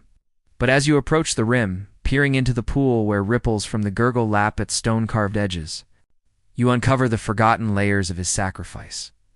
The price Mimir paid for the wisdom he bestowed on Odin was not merely his life, severed by the Allfather's blade in the wars of old, but a deeper toll, his essence bound eternally to the well, siphoning fragments of the tree's vitality to sustain the visions, he whispers. A cost greater than Odin ever knew, for it drains Yggdrasil's core in ways that accelerate the rot, turning the well into a hidden vortex of depletion. In the Prose Edda, Snorri Sturluson, a 13th century chronicle of Norse legends, rooted in the Viking skalds, oral heritage from Iceland's saga halls, Mimir is portrayed as the wisest of the Aesir's kin, a giant of profound insight whose head Odin preserved after the Aesir-Vanir War, dipping it in the well to grant oracular powers that aided the Allfather in unraveling the rune's secrets. A mainstream local legend from Scandinavian lore where the wells symbolize the pursuit of knowledge at any price. Invoked by rune masters during divination, rites to draw on its depths for guidance amid tribal conflicts or seafaring perils. But as you kneel at the water's edge, your reflection distorting, mid the gurgles that stir sediment from the bottom, the psychological intrigue bubbles up like the spring's hidden currents. This sacrifice evokes the mind's own bargains with truth, where the thirst for understanding exacts a toll on the self. Mimir's bound essence, mirroring how mortals trade peace for insight their nights. Haunted by revelations that unravel composure, the well's drain tying into the trees, siphoning perils the echoes, pulses the Norns, its fraying threads, creating a cycle where wisdom becomes a double-edged blade. Odin, perhaps, sensing only the surface gain, while the deeper cost hollows out the cosmos, leaving gods to ponder if knowledge's light dims the very source that fuels it.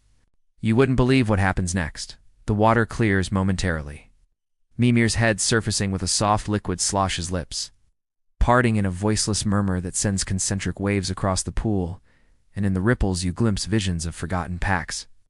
The giant's life force not just preserved but parasitically linked to Yggdrasil, drawing unseen energies from the roots. To fuel his oracles, a depletion that manifests as faint ethereal wisps, rising from the depths, vanishing into the trunk above like smoke up a chimney. Among the quirky remnants of Norse deities' ancient bargains, Mimir's head harbors a bizarre artifact within its preserved form in lesser-known pharaohs' folktales from the stormy isles. A whisper bead, a pearl-like nodule embedded in the giant's throat, captures echoes of unspoken prophecies. Quirky orbs that, when the well stirs, glow with inner light to project holographic half-truths. Like Odin envisioning a Ragnarok delayed, but at the cost of a realm's erasure, or Freya glimpsing love's fulfillment, twisted into lace artifacts that the Allfather consulted sparingly. Fearing their bizarre duality, yet now, under the tree's strain, the bead pulses erratically, releasing distorted counsel that sows confusion in Asgard's councils. Quirky warnings that Loki might twist for amusement, leaving seers with headaches from visions that fade like morning mist. Suspense swirls in the well's depths as you trail your fingers just above the surface, the gurgle intensifying to a choral undertone that vibrates the root span, and you sense the sacrifice's reach, the drain feeding the eagle's dark gazes above, tainting Hydrun's mead with hidden doubts, all rooted in this northern fount where the greater price reveals itself. not mere mortality, but an eternal tether that weakens the tree's resolve. Right, a subtle observation on gods and mortals, that the quest for wisdom invites interdependence as perils, where psychological burdens like the weight of foresight press upon the giver as much as the receiver. Mimir's bound state underscoring how deities' ambitions erode the foundations they stand upon. Their eternity sustained by sacrifices that echo through the realm's collective psyche. Remember the fraying at the Norns' loom nearby? The well's draw contributes to it, subtle eddies pulling at the thread's moorings. The air heavy with the scent of wet stone and faint decay. Auditory gurgles layering over distant echoes of the squirrel-esque chitters into a tapestry of submerged unrest. The water slap against the rim like a heartbeat out of sync. The epic cadence of whispers rising as if the giant's head strains against its bonds. What would you do if Mimir Sizasok its empty yet seeming to fix on you afar a glimpse of your own forgotten costs? Truths that unravel the illusions you hold dear. The narration glides along the hollow's misty confines, your posture low to avoid rippling the pool further. And strange historical accounts from 11th century. Swedish chronicles surface in the steam, tales of hermits who guarded wisdom wells. And sacred groves claiming audiences with severed seers whose prophecies quirky and burdensome leading to decisions that altered lineages yet left the guardians. A loda reflection of ancient mysteries where such sacrifices embodied the Norse tension between enlightenment and exhaustion, blending divine counsel with the toll of timeless vigilance. The intrigue deepens in the water's embrace, the greater price unfolding as a consequence of the tree's overload, the unnamed chasm's influence seeping into the spring to amplify the drain. Drawing on the collective hidden knowledges of the 9 realms, the dwarves' buried secrets in Níðhöggr. The elves' veiled insights and Alfheim to tax Mimir's essence beyond endurance, where Odin's daily consultations might unknowingly hasten the rot, his one eye gleaming with borrowed light while the well's depths grow dimmer. The giant's murmurs a lament for the equilibrium lost in the Allfather's relentless thirst. As the head submerges once more with a gentle swirl, the water settling into deceptive stillness, the sensory immersion wells up. The cool mist beating on your skin like unspoken regrets, the bitter undertone sharpening to a taste of iron on the breeze, the epic cadence of the gurgle evolving into sighs that echo the tree's labored breaths. Shadows from overhanging roots elongating like reaching fingers across the pool's surface, pulling you into the sanctum where sacrifices presses upon the cosmos frame, the psychological tension bubbling as the drain evokes a universal reckoning. Ancient Norse legends undercurrent, where Mimir represents the peril of partial wisdom. His forgotten toll, a reminder that gods, in their pursuit of omniscience, bind themselves to cycles of depletion, their pantheons thriving, yet fraying under the unseen burdens of insight, the hollow humming with the quiet drain of eternities. The epic flow persists, the spring's gurgle quieting to a trickle as faint cracks form in the well's stone rim. The subtle observations merge in Yggdrasil's intricate reservoirs. Mimir's sacrifice anchors knowledge's flow, but at a greater cost it illustrates how deities' gains come laced with losses that ripple outward. Their immortals pact echoing the mortal trade-offs of curiosity and consequence. The murmurs fading as you withdraw, the water's surface now reflecting a distant, hanging silhouette Odin's form, perhaps in recollection. But the question that remained was, if Mimir's price hollows the tree's wisdom so deeply, what desperate measures did Odin's 9-day ordeal truly entail, not just for runes, but for a frantic bid to mend the unraveling? The ripples still as a wind stirs the leaves above, soft cliffhanger in the ascending path toward Asgard's fringes, where the Allfather's shadow lingers in the branches. The wind's stir through the leaves above carries a faint, rhythmic whoosh that propels you upward from Mimir's hollow. Your hands seeking familiar holds in the trunk's scarred bark as the path ascends toward Asgard's fringes, where the air lightens with the scent of mead halls and forge smoke, the tree's branches thickening into a natural rampart that borders the divine realm's glow. You pause midway. The northern well's gurgles fading behind as a familiar silhouette materializes in the dappled light ahead of Din. The Allfather, suspended from a stout limb by a noose of woven wind and will, his form swaying gently like a pendulum marking time's inexorable swing. Ravens perched nearby with watchful eyes, the scene evoking his legendary 9-day ordeal. But as you draw closer, concealed by the foliage's veil, the realization dawns with chilling clarity. Odin's hanging was not solely the mythic trial to gain the rune's esoteric knowledge, but a desperate act of repair, a self-inflicted vigil where he channeled his essence into Yggdrasil's fraying core, stitching the tree's wounds with his own suffering, spear-pierced. Side dripping ichor that seeped into the bark, 9 nights of torment to mend the siphoning. Leaks, and the Ginnungagap's pulses, a bid to stabilize the cosmos at the brink of collapse far deeper than the sagas. Surface tales of wisdom-seeking. In the Poetic Edda, that revered collection of Norse verses preserved in 13th century Icelandic manuscripts from the Viking skalds, ancient chants, Odin's self-sacrifice, is chronicled as Havamal, where the Allfather hangs from the windswept tree for 9 nights and days. Wounded by his spear, to divine the secrets of the runes, those sacred symbols of fate and power, a mainstream local legend from Scandinavian lore that rune carvers etched into amulets for warriors embarking on raids, believing the Allfather's endurance granted protection against the unknown. His ordeal recited around campfires to inspire resilience amid the perils of sea and sword. But as you watch the ethereal vision play out, Odin's gray cloak billowing in an unseen gale, his single, a gleaming with unyielding focus, staring into the void beyond the branches. The psychological intrigue hangs heavy. This repair mirrors the spirit's solitary bargains with pain, where the Allfather's vigil evokes the mortal soul's confrontation with vulnerability. His essence poured into the tree, amplifying the siphoning's reversal. Mending rot induced by Mimir's drain, or the Norns' frayed threads, yet at a cost that echoes through his formed tremors of exhaustion rippling his frame. As if even gods must endure the psyche's fracture to preserve the whole, questioning if wisdom's price includes the erosion of self. You wouldn't believe what happens next. The spear's tip glints as Odin twists slightly, and from the wound, luminous threads of light extend like spectral sutures, weaving into the bark with faint sizzling unions, patching fissures from the echo's pulses below. The hanging not a passive trial but an active infusion, its ravens croaking encouragements that resonate through the trunk, binding the realm's stability in his agony's forge.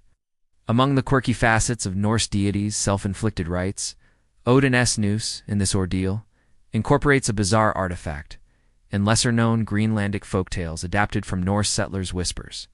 The wind-knot rope twisted from Ginnungagap's primordial mist serves as a quirky talisman, its fibers contracting in rhythms that mimic heartbeats, allowing the Allfather to attune his pulse to the trees during hangs. Bizarre contractions that quirky seers replicated in rituals with hemp cords to glimpse personal runes. Yet here in the repair's context, the rope pulses erratically. Quirky vibrations that jolt Odin with visions of alternate mendings, like a Ragnarok forestalled but realms fused in chaos leaving. That's Him to grimace against the artifact as whimsical torments. A reminder that even the wisest god navigates tools with unpredictable wills. The suspense dangles from the limb as you inch nearer the sway of the figure sinking, with your quickened breath, and you sense the ordeal. Step 9 days where the Allfather not only discovered runes, but tested them against the tree's perils.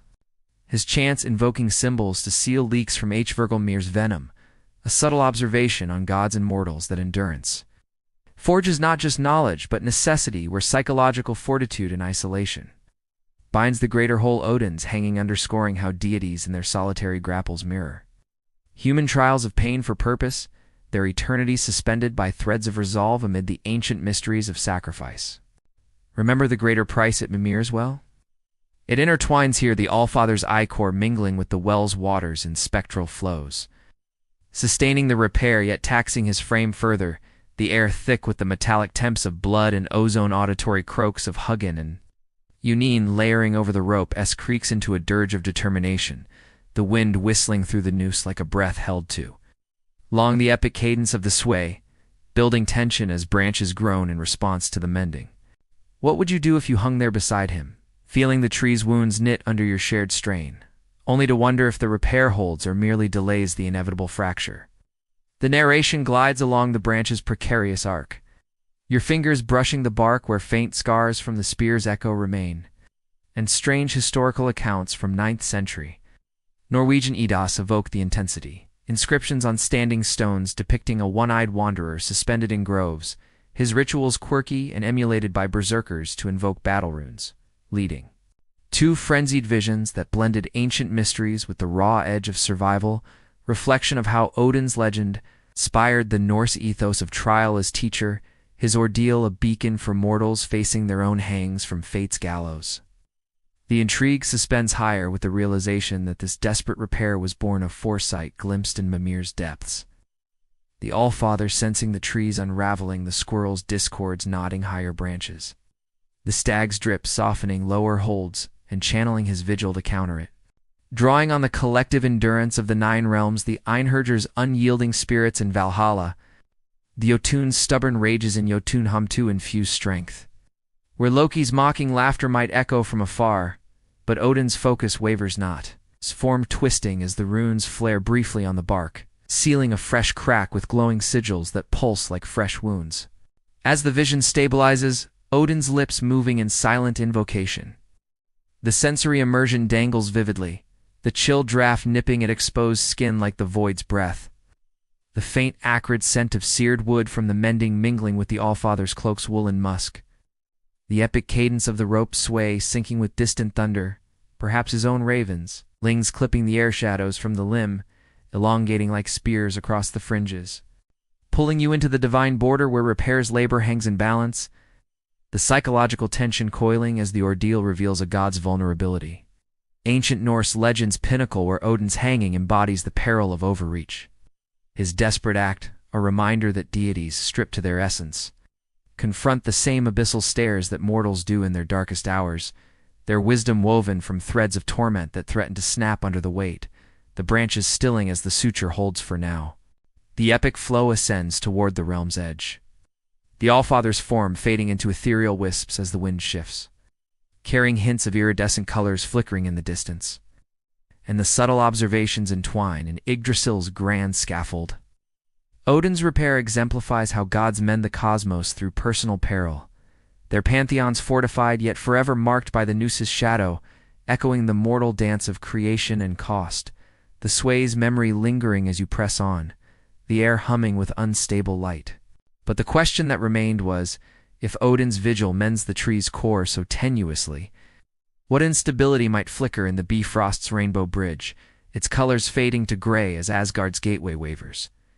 The whoosh strengthens into a rainbow-hued gust, a soft cliffhanger in the emerging shimmer that leads toward the bridge's trembling span. The rainbow-hued gust from Odin's fading silhouette sweeps you forward across Yggdrasil's upper reaches, the branches thinning into a luminous span where the air crackles with residual magic. The tree's apex blending seamlessly into the arched gateway that spans the void between realms, the Bifrost. That shimmering bridge of fire and light forged by the gods as Asgard's sole conduit. Its surface a pathway of iridescent waves rippling underfoot like a river frozen mid-flow. You step tentatively onto the first arc, the bridge's warmth rising through your soles like embers banked beneath ice. But as the colors crimson reds bleeding into sapphire blues, emerald greens arching toward golden crests begin to pulse erratically. Flickering like candles in a draft, you witness the instability. The rainbow bridge to Asgard is becoming unstable, its vibrant hues fading to muted grays. The structure quivering with subtle fractures that send fine sparks cascading into the abyss below, threatening to sever the divine realm from the tree's embrace and isolate the gods in a fading bastion amid the nine worlds' encroaching shadows. Here in the Prosetta, Snorri Sturluson's 13th century Norse cosmology text drawn from Viking oral traditions in Iceland's Sagaladon society. The Bifrost is detailed as the burning bridge guarded by Heimdall, crafted from the three roots of Yggdrasil wax, thatch, and the subtle stuff of Era, mainstream local legend from Scandinavian mythology that watchmen invoked during dawn patrols over fjords. Believing its fiery span warded off giants during Ragnarok, its colors recited in skaldic verses to symbolize the fragile link between heavenly order and earthly chaos. But as you advance along the wavering path, the bridge's surface buckling slightly under your weight, with a low, resonant groan that echoes through the gusts. The psychological intrigue arcs like the fading bow. This instability mirrors the mind's precarious crossings, where Odin's recent repair holds only tenuously. The bridge is dimming, evoking the mortal vertigo of isolation. its grays amplifying the Norns' frayed threads or Mimir's draining well. Turning journeys of ascent into doubts of returning gods like Freya, questioning if their realm splendor conceals a severance from the vital pulse below. You would unbelieve what happens next. A section of the bridge's edge crumbles away in a shower of ashen sparks. The crimson arc paling to slate before your eyes, and the void's chill rushes up. Carrying whispers of the Ginnungagap echo from depths below, the structures flicker responding to the tree's weakened core, threatening to collapse the conduit that Odin mended in his hanging vigil. Isolating Asgard in a gray twilight where divine feasts echo hollow. Among the quirky elements of Norse divine architecture, the Bifrost incorporates a bizarre artifact in its foundational weave. In lesser-known Danish folktales from the coastal marches, like color knots, luminous orbs woven from the rainbow's essence by the Smith brothers. Brokkr and Yggdrasil serve as quirky anchors, their glow-shifting hues to match the traveler's intent, allowing gods to traverse invisibly, or giants to glimpse false paths. Bizarre beacons that quirky Heimdall polishes with his horn's breath to maintain vigilance. Yet now, under the instability, the knots unravel in spectral bursts. Quirky illusions projecting phantom bridges that lead to illusory falls, turning the span into a treacherous maze where even Thor's strides falter, his boot catching on a fading knot that whispers taunts in Jotun tongues. The suspense bridges the gap as you halt midway, the quivering intensifying to a rhythmic shudder that vibrates your bones. You recall the siphoning pull at the roots, now manifesting here as the bridge draws less from Yggdrasil's vitality, its colors leaching away like dye in tainted rain. A subtle observation on gods and mortals, that pathways to the exalted demand constant renewal, where psychological bridges of faith waver under strain. The Bifrosts flicker, underscoring how deities' accesses to power are as fragile as human aspirations. Their eternities arched over abyssal drops that the tree's rot widens with every pulse. Remember the desperate mending from Odin's ordeal? It echoes in the bridge's faint glow, threads of his ichor woven into the knots holding against the fray. Yet the grays creep onward, the air charged with the scent of smoldering embers and ozone. Auditory groans, layering over the winds, howl into a symphony of strain, the sparks hissing like distant forges. The epic cadence of the arc bending under invisible weights, pulling the realms toward a severed horizon. What would you do if the bridge beneath you faded entirely, stranding you between the divine and the deep, with Asgard's lights dimming in the gathering gray? The narration glides across the trembling span, your balance tested by sudden lurches that send pebbles of light scattering into the void. In strange historical accounts from 10th century, Norwegian bridge rites surface in the gusts, ceremonies where villagers crossed ritual spans mimicking the Bifrost, invoking its stability with quirky color pigments from berries and ochre, only for omens of fading hues too. Foretell raids or Femenza, reflection of ancient mysteries where the bridge symbolized the Norse interplay of connection and collapse, its flicker a harbinger of bonds strained by cosmic tides. The intrigue spans further with the realization that this instability stems from the tree's cumulative perils, the unnamed chasm's voids, eroding the foundational subtle stuff, drawing on the collective transitions of the 9 realms, the elves. Migrations in Alfheim, blurring into fog, the dwarves' forges in Svartalfheim, it's cooling under ashen skies to destabilize the arc. Where Heimdall's vigilant gaze might pierce the grays, but his Jallarhorn remains silent. The guardians post a lonely vigil as the bridge's knots slip one by one. Thor's thunderous crossings now hesitant, his hammer's grip tightening on a pathway that yields like mist. As the arc peaks, Asgard's golden spires shimmering faintly through the haze ahead. The sensory immersion arcs vividly, the warm flicker of residual colors warming your face, before cooling to a pallid chill. The acrid bite of fading embers on your tongue mingling with the void's sterile draft.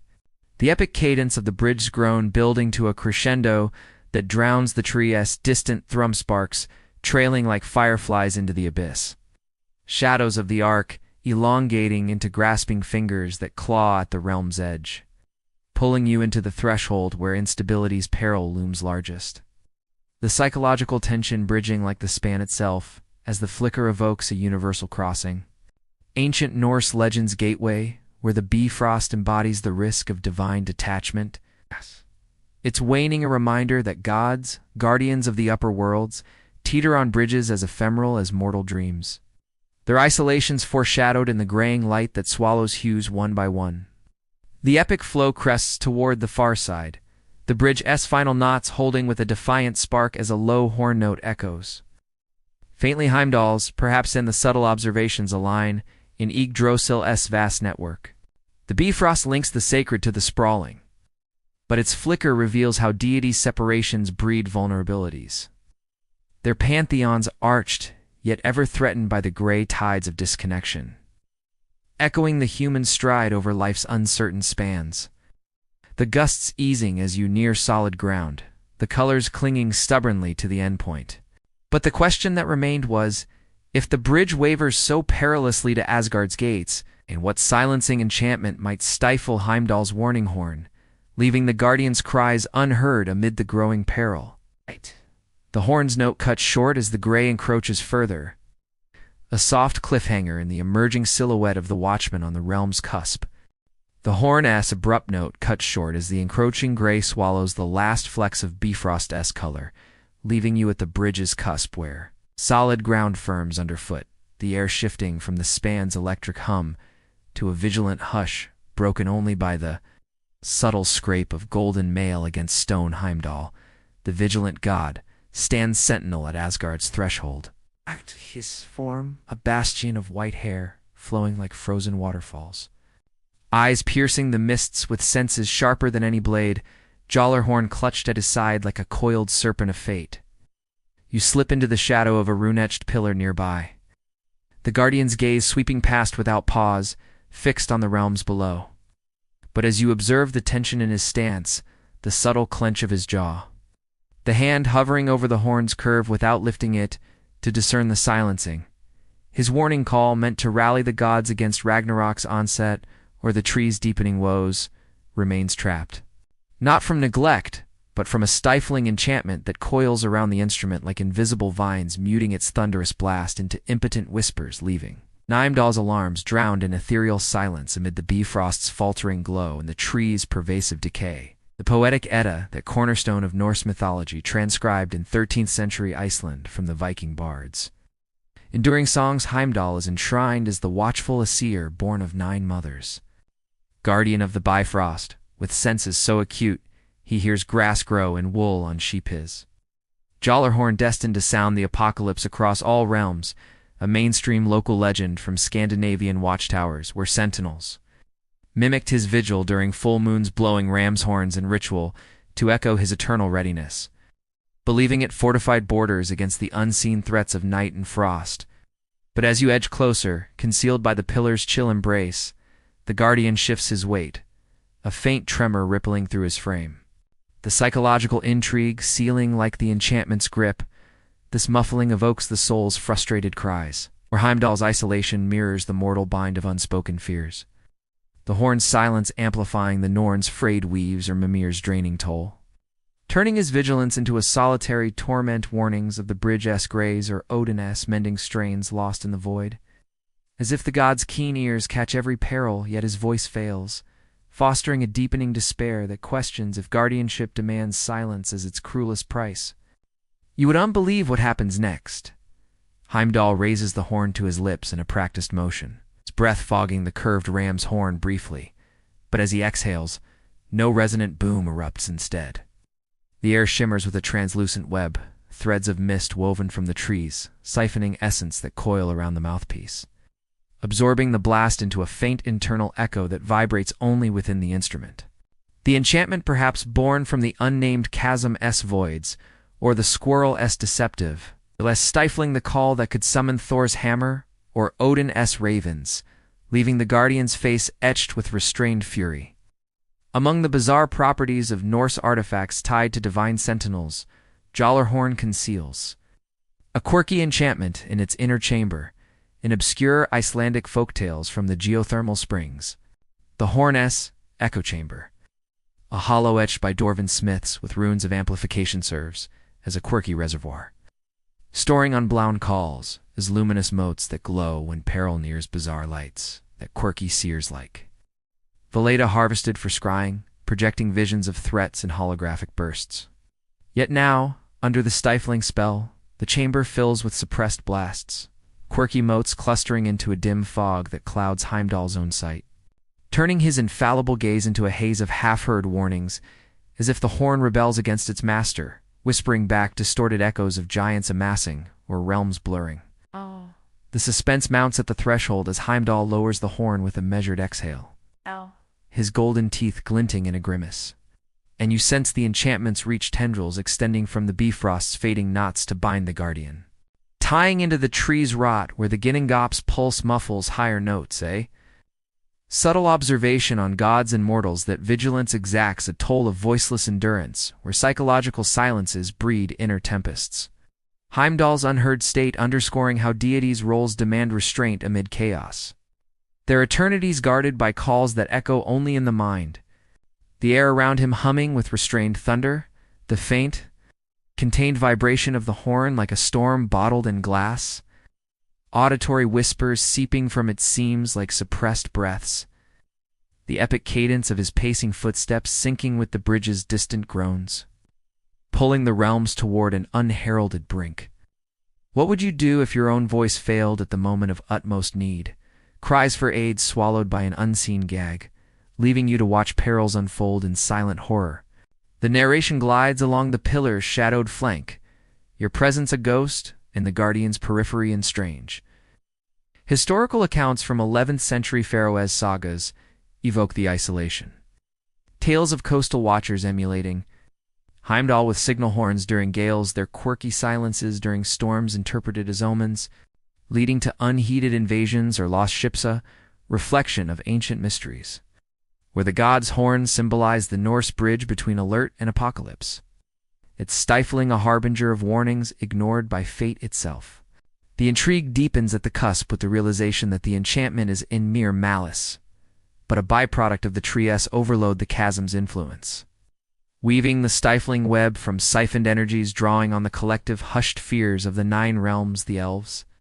Silent vigils in Alfheim turning watchful, the dwarves' forge mutters in Svartalfheim fading to bind the horn. Where Odin's repair holds the bridge but cannot pierce this veil, Heimdall's hand clenching the instrument as if willing it to break free, his sharp senses catching the Jotun's distant stirrings, yet powerless to alert the halls beyond.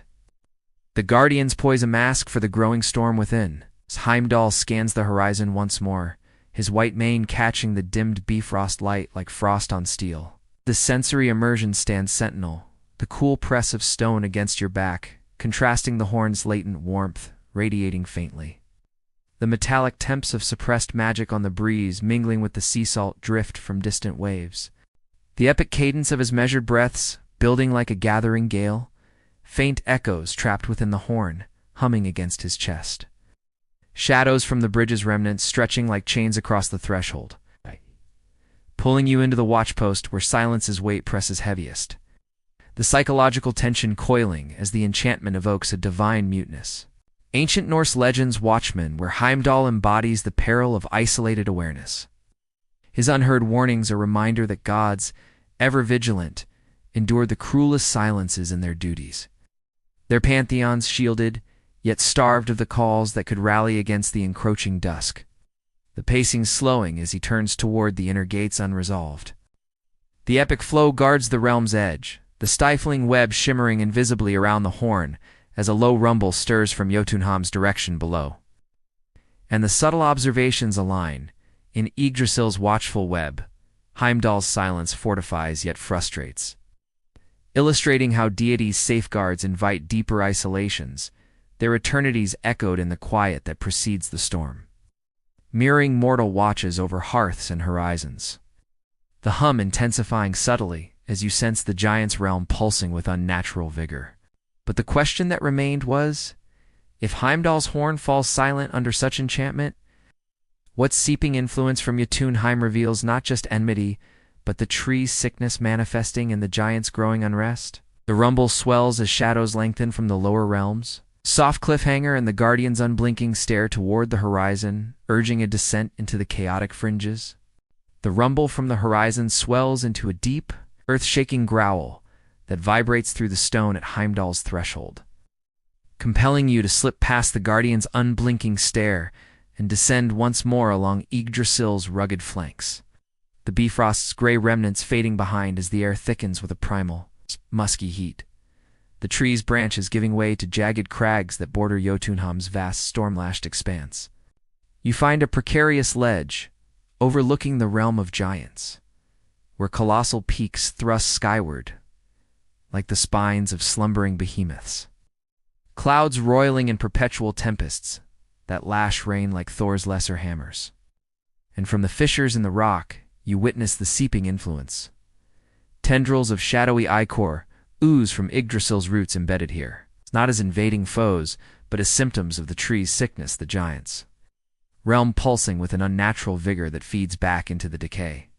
They're massive, form-stowering, fur-clad behemoths with eyes like glowing coals, stirring from ages of grudge with a frenzy born of the rot turning. Ancient enmity into a mirror of the world tree's internal hemorrhage, where the siphoning pull draws their chaotic energies upward, amplifying the fissures while the giants themselves grow feverish, their roars echoing the bark's forgotten prophecies of unraveling. In the Prose Edda, Snorri Sturluson's 13th century synthesis of Norse myths from the Viking skalds, resonant tales in Iceland's volcanic halls. Jotunheim is chronicled as the primordial home of the frost and fire giants, eternal adversaries to the Aesir gods who seek to topple Asgard's order. A mainstream local legend from Scandinavian folklore, where fishermen along Norway's coasts carved giant troons on oars to appease the Jotnar during voyages, viewing their realm as the wild counterforce to divine harmony. Its storms invoked in sagas to explain the world's untamed fury and the balance of creation's opposites. But as you crouch on the ledge, rain stinging your face like scattered needles while the ichor seeps, visibly from a root-esque crack below, dark veins spreading across the stone like ink in parchment, the psychological intrigue surges like the giants, gathering gales. This influence reflects the mind's own chaotic undercurrents, where Jotunheim's symptom status evokes the mortal psyche's turmoil when imbalance festers. The tree's sickness, channeling the giant's raw, unbridled rage into a feedback loop that heightens their unrest, blurring enmity with affliction as Odin's mending hangs. Threadbare, leaving gods to wonder if the Jotnar's assaults stem from hatred or the shared rot that twists their kin's primal drives into fevered delirium. You wouldn't believe what happens next. A massive giant skin etched with glowing runes of storm and stone lumbers near the root, his hand brushing the ooze, and his form shudders, eyes widening with unnatural fury as the seep empowers him, hurling boulders that crack Yggdrasil's trunk further, the symptom manifesting as a vicious cycle where the tree's decay ignites the giant's latent chaos, drawing on Heimdall's silenced warnings to escalate unchecked. Among the quirky manifestations of Norse chaos realms, Jotunheim harbors a bizarre artifact in its seeping fissures, in lesser-known Swedish folktales from the rugged taiga borders. Rage veins, crystalline deposits formed where Yggdrasil's roots meet the giant's earth, serve as quirky conduits, pulsing with the tree's ichor to grant temporary boons like mountain-shattering strength, bizarre crystals that quirky Jotnar like Thrym crush into amulets for duels with Thor, yet now as symptoms of sickness.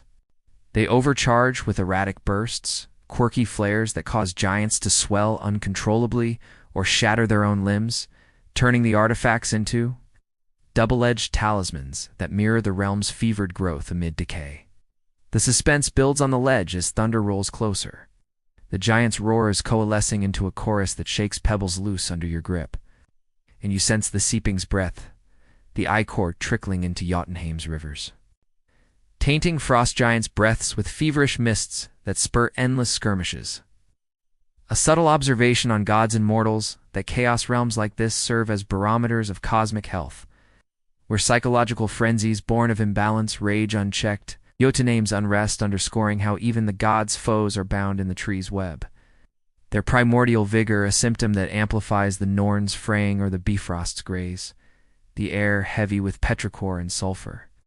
Auditory booms of boulder throws, layering over the rain's relentless drum into a tempest of turmoil, the ichor's slow glug, echoing like a wounded heart. The epic cadence of the giant's footfalls syncing with Yggdrasil's groans, pulling the lower realms toward a boiling point. What would you do if you felt that seep in your own veins, the tree's sickness igniting a primal fury that blurred rage with revelation, turning every shadow into a foe. The narration glides along the crag's slick edge, your cloak sodden as lightning forks the sky in strange historical accounts from 9th century. Danish runic stones evoke the frenzy, carvings depicting giants as harbingers of imbalance during eruptions or floods. Their quirky rampages interpreted as warnings from the Earth Mothers, leading shamans to rituals that blended ancient mysteries with pleas for harmony, a reflection of how Jotunheim's legends navigated enmity as essence at seeping, a harbinger of the tree's cries for equilibrium. The intrigue swells with the realization that this influence is unisolated antagonism, but the rot-s outward. Bleed the unnamed chasm's voids channeling through the roots to empower the giants. Drawing on the collective wildness of the 9 realms, the Vanir's untamed groves in Vanaheim, echoing in the gales the dwarves. Buried grudges in Níðhöggr, fueling the veins to manifest his symptom wear. Loki's Jotun blood might stir in kinship, his tricks paling against the fever that drives Thrym to challenge the bridge anew. The giants' forms, hulking larger in the storm's flash, their eyes reflecting the tree's pained pulse. As a colossal figure pauses below, sniffing the air with nostrils flaring like cavern mouths. The sensory immersion surges. The bite of wind-whipped rain on your skin mingling with the ichor's acrid reek rising like bile from the rock. The epic cadence of thunderclaps merging with the giants. Guttural chants into a primal hymn, boulders rumbling like avalanches in the distance. Shadows of crags twisting like living foes under the lightning's strobe. Pulling you into the fringe, where sickness's symptom rages most vividly, the psychological tension boiling as the seep evokes a cosmic fever. Ancient Norse legends' chaotic heart, where Jotunheim embodies the peril of unchecked vitality. Its unrest a reminder that gods and giants alike suffer the tree's affliction. Their ancient wars now symptoms of a deeper unraveling, the ledge trembling as the giant turns away, oblivious yet empowered. The epic flow descends further into the storm's embrace. The ichors seep glistening on the root, like a vein exposed. And the subtle observations ground the chaos in Yggdrasil's turbulent boughs. Jotunheim's influence reveals how enmity and illness entwine, illustrating that deities' battles mask shared frailties, their pantheons pitted against symptoms that echo mortal strifes with inner demons, the rumble fading slightly as ethereal lights flicker from Alfheim's direction, dim and wavering. But the question that remained was, if Jotunheim as giants rage as harbingers of the tree's decay, what dimming might befall Alfheim's radiant elves, their light faltering as the sickness saps the inner glow? The storm eases to a drizzle as distant glimmers wane, a soft cliffhanger in the shifting mists that lead toward the elven realm's fading splendor. The drizzle from Jotunheim's easing storm slicks the ledge as you retrace your path along. Yggdrasil's luminous veins the giants, rumble receding into muffled thunder, while the mists part to reveal a shimmering ascent toward Alfheim's ethereal borders, where the tree's branches bloom into delicate filigrees of silver and pearl. The air lightening to a crystalline clarity infused with the delicate perfume of night-blooming jasmine and dew-kissed moonlight. You emerge onto a verdant terrace, woven from living vines that pulse with inner luminescence, overlooking the elves' radiant Homa realm of perpetual twilight, where spires of living crystal rise like frozen songs. Meadows aglow with bioluminescent flora that dance to silent melodies, but as you tread the soft, yielding moss, the light falters, Alfheim's splendor dims, its once vibrant hues leaching into pallid washes. The trees interglow, the subtle radiance that fuels the elves' eternal grace, sputtering like a candle starved of wick, the shadows encroaching on the luminous glades as the sickness saps the core, turning the Lightweaver's haven into a twilight of fading whispers, where their immortal dances slow and their illusions fray at the edges. The prose Edda Snorri Sturluson's 13th century compendium of Norse cosmology preserved from Viking skaldic traditions in Iceland's misty fjords. Alfheim is granted to the god Freyr as a domain of light and fertility, home to the Liosolfar elves of beauty and magic, whose radiance stems from Yggdrasil's upper branches, a mainstream local legend from Scandinavian folklore, where herbalists and bards, during midsummer festivals, wove elven charms from meadow blooms invoking Alfheim's glow to bless crops and lovers, believing its light sustained the world's subtle harmonies against the encroaching dark of winter's grip. But as you wander a crystal path that hums faintly underfoot, the bioluminescence flickering erratically like fireflies, in failing dusk, the psychological intrigue glows dimly. This dimming mirrors the spirit's retreat from vitality where Alfheim's faltering evokes the mortal heart's quiet surrender to ennui. The tree is inner light tied to Odin's mending or Heimdall, a silenced horn waning under the rot-esque grasp, leaving elves to question.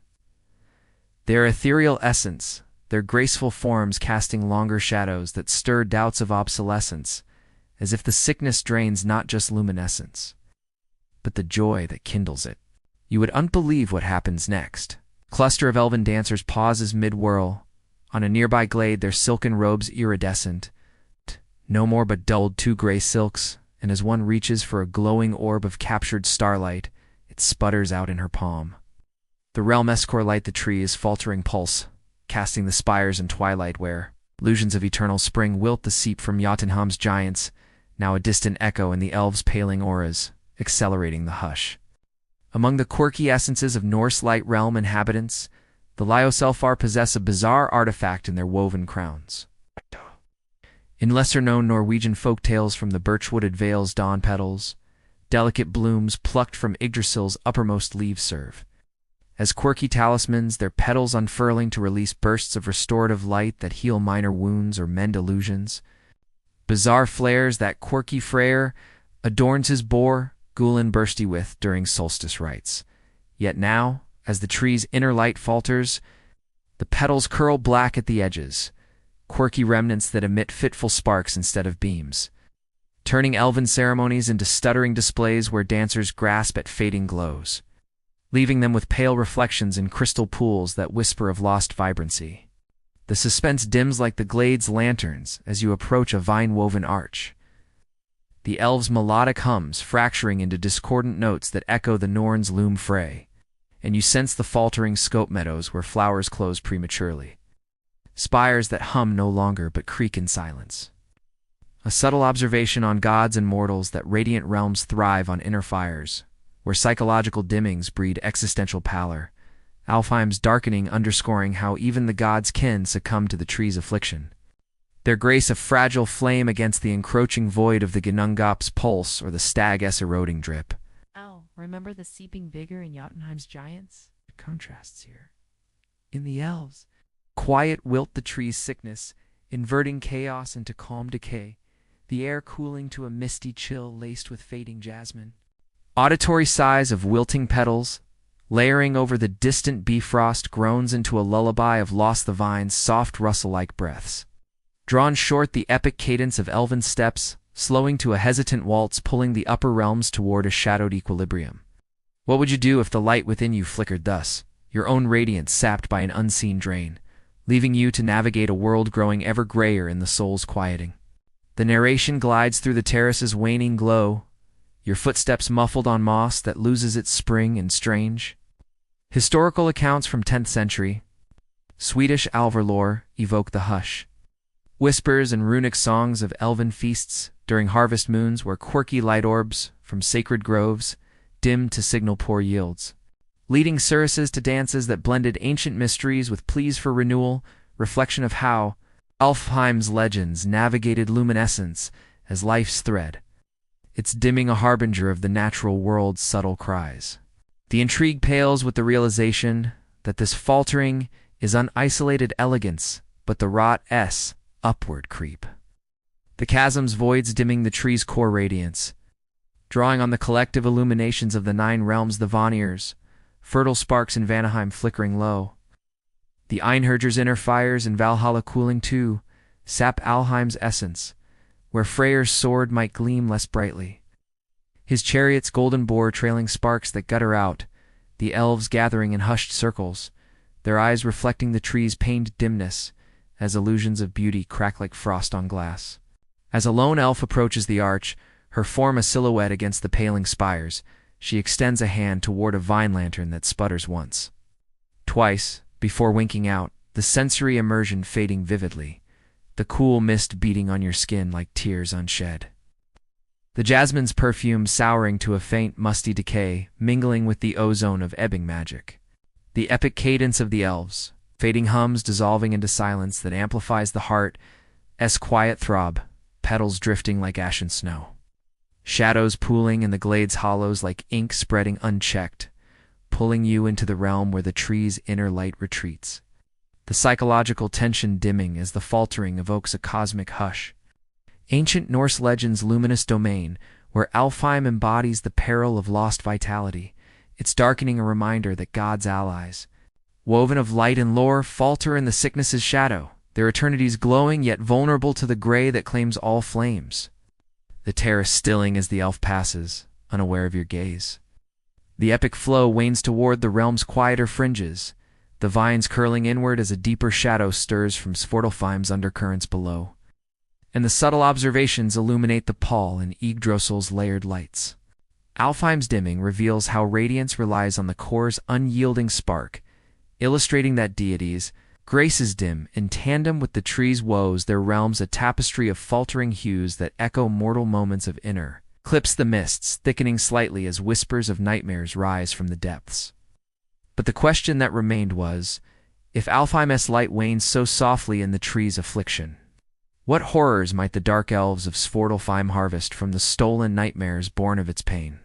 The shadows lengthen as a subterranean murmur echoes upward, a soft cliffhanger in the emerging chill that draws toward the forge-lit depths of the underrealm.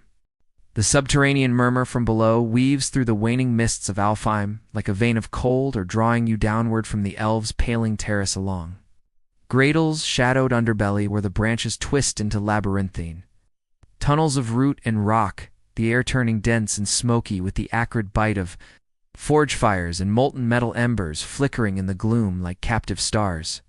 You emerge into Svartalfheim's forge-lit depths, a realm of cavernous halls where the Svartalfar, the dark elves or dwarves, of myth labor ceaselessly in the glow of eternal anvils their lithe forms pale-skinned artisans with eyes like polished obsidian, hammering wonders from the earth's veins. But as you huddle in a crevice, overlooking a vast workshop where gears grind and bellows heave, you behold the horrors they harvest. From the tree's pain, the Svartalfar cult, stolen nightmares. Ethereal wisps siphoned from Yggdrasil's tormented core fragments of godly dreads. Mortal phobias, and the chasm's void-born terrors that they forge into cursed artifacts. Not for malice alone, but as desperate salves against the sicknesses. Creeping numbness, twisting the realm's ingenuity into a nightmare foundry, where the air hums with suppressed screams amplifying the rot as the dwarf's craft feeds back into the tree's unraveling psyche. In the Prose Edda, Snorri Sturluson's 13th century Norse lore compilation from the Viking poets' ancient recitals in Iceland's geothermal halls. Svartalfheim is the subterranean abode of the dark elves and mastersmiths like Brokkr and Eitri, archers of divine treasures such as Thor's hammer, Mjolnir, and Odin's ringdropnir. A mainstream local legend from Scandinavian metallurgy traditions where blacksmiths during Iron Age rites quenched blades in symbolic elf wells to invoke the Svartalfar skill, believing their underground fires tempered not just metal, but the world's enduring structures against the giant's chaos and the void's pull. But as you peer through the haze of sparks that dance like fireflies in torment, a dark elf pauses at her anvil, her hands scarred with rune burns, cradling a swirling vortex of nightmare wisp, harvested from a root vein pulsing overhead. The psychological intrigue, forging like hot steel, this harvesting mirrors the mind's delving into shadows for creation, where Svartalfheim's horrors evoke the mortal artist's bargain with darkness. The tree-stolen dreams drawn from Odin's hanging vigils, or Heimdall, silenced. Alarms providing raw material that the dwarves shape into amulets of insidious power, yet the process stirs their own buried fears, turning ingenious halls into echoing chambers of unease, as the sickness numbs their sparks, questioning if craft can outrun the void it feeds. You wouldn't believe what happens next. The elf slams the wisp into a glowing ingot, the anvil ringing with a chime that warps into a collective gasp, nightmares coalescing into a dagger whose blade shimmers with trapped visions of falling spires and devoured Canaan. As she tests its edge on a shadow, the cut bleeds illusory blood that writhes the harvest, amplifying the tree's pain by siphoning deeper, the Svartalfar unwittingly accelerating the Ginnungagap's pulses below. Their forges alight with horrors that could arm the realms against or hasten the decay. Among the quirky byproducts of Norse underrealm craftsmanship, The Svartalfar's nightmare harvest yields a bizarre artifact in the form of dream slags, in lesser-known Finnish Norse border tales from the boggy wilds. These slag remnants, jagged shards spat from anvils after forging, serve as quirky curios. Their surfaces etched with fleeting visions of the stolen fears they contain, bizarre tokens that quirky traders like Andwari barter for secrets, allowing holders to glimpse a god's hidden terror or a hero's unspoken dread. Yet now, bloated with the tree's amplified sickness, the slags fracture, spontaneously quirky bursts releasing phantom screams that haunt the forges, turning the dwarves' meticulous work into a chorus of unintended echoes, where a simple hammer strike might summon a Jotun-s roar from Jotunheim's seep.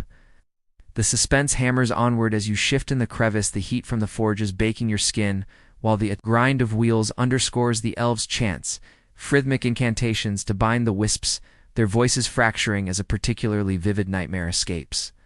Coiling through the hall like smoke to wither a nearby bloom, a subtle observation on gods and mortals that ingenuity thrives in the dark, yet risks devouring its source, where psychological horrors forged from pain bind creator and creation. Svartalfheim's harvest underscoring how even the god-smiths grapple with the tree's affliction.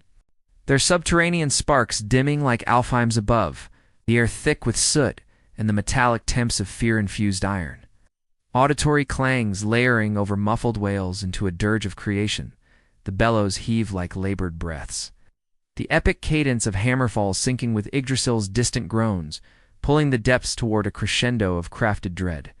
What would you do if you claimed one of those nightmare daggers, its edge promising power over fears yet whispering your own deepest shadows back at you? The narration glides through the workshop's infernal glow, your vantage narrowing as embers swirl like lost souls. And strange historical accounts from 8th century Swedish grave hoards evoke the craft. Artifacts, unearthed with dwarven runes, their quirky engravings depicting forges where shadow metals were wrought from dreams, leading saga-tellers to warn of curses in blades that blended ancient mysteries with the peril of overreaching skill or reflection. Of how Svartalfheim's legends navigated creation-esque cost. It's harvesting a harbinger of the unseen tolls on the maker's soul. The intrigue delves deeper with the realization that this horror harvest isn't voracious greed, but a symptom of the rot spread, the chasm's voids funneling nightmares upward through the roots. Drawing on the collective subconscious of the 9 realms, the Níðhöggr's battle terrors in Valhalla, the Vanir's veiled sorrows in Vanaheim to fuel the forges, where Brokkr's kin might pause, hammers raised. Sensing the tree's pulse weaken their flames, the dark elves' eyes reflecting the stolen wisps as illusions of godly falls play out in miniature.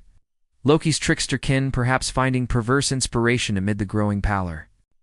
As a forge master bellows in order, his voice gravelly with fatigue, a fresh wisp is channeled into a gleaming helm that pulses with trapped visions, eyes widening on its visor as if alive the sensory.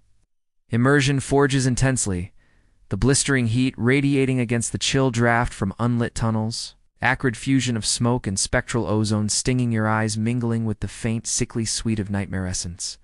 The epic cadence of anvil songs fracturing into dissonant cries that amplify the heart's uneasy thrum sparks exploding like burst fears. Shadows from the fires contorting the elves' forms into elongated specters, pulling you into the depths where the tree's pain manifests as harvestable horror.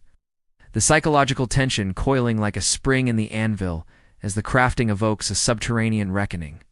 Ancient Norse legends forge heart, where Svartalfheim embodies the peril of delving too deep. Its horror is a reminder that God's artisans, masters of marvels, harvest from a source that poisons the hand.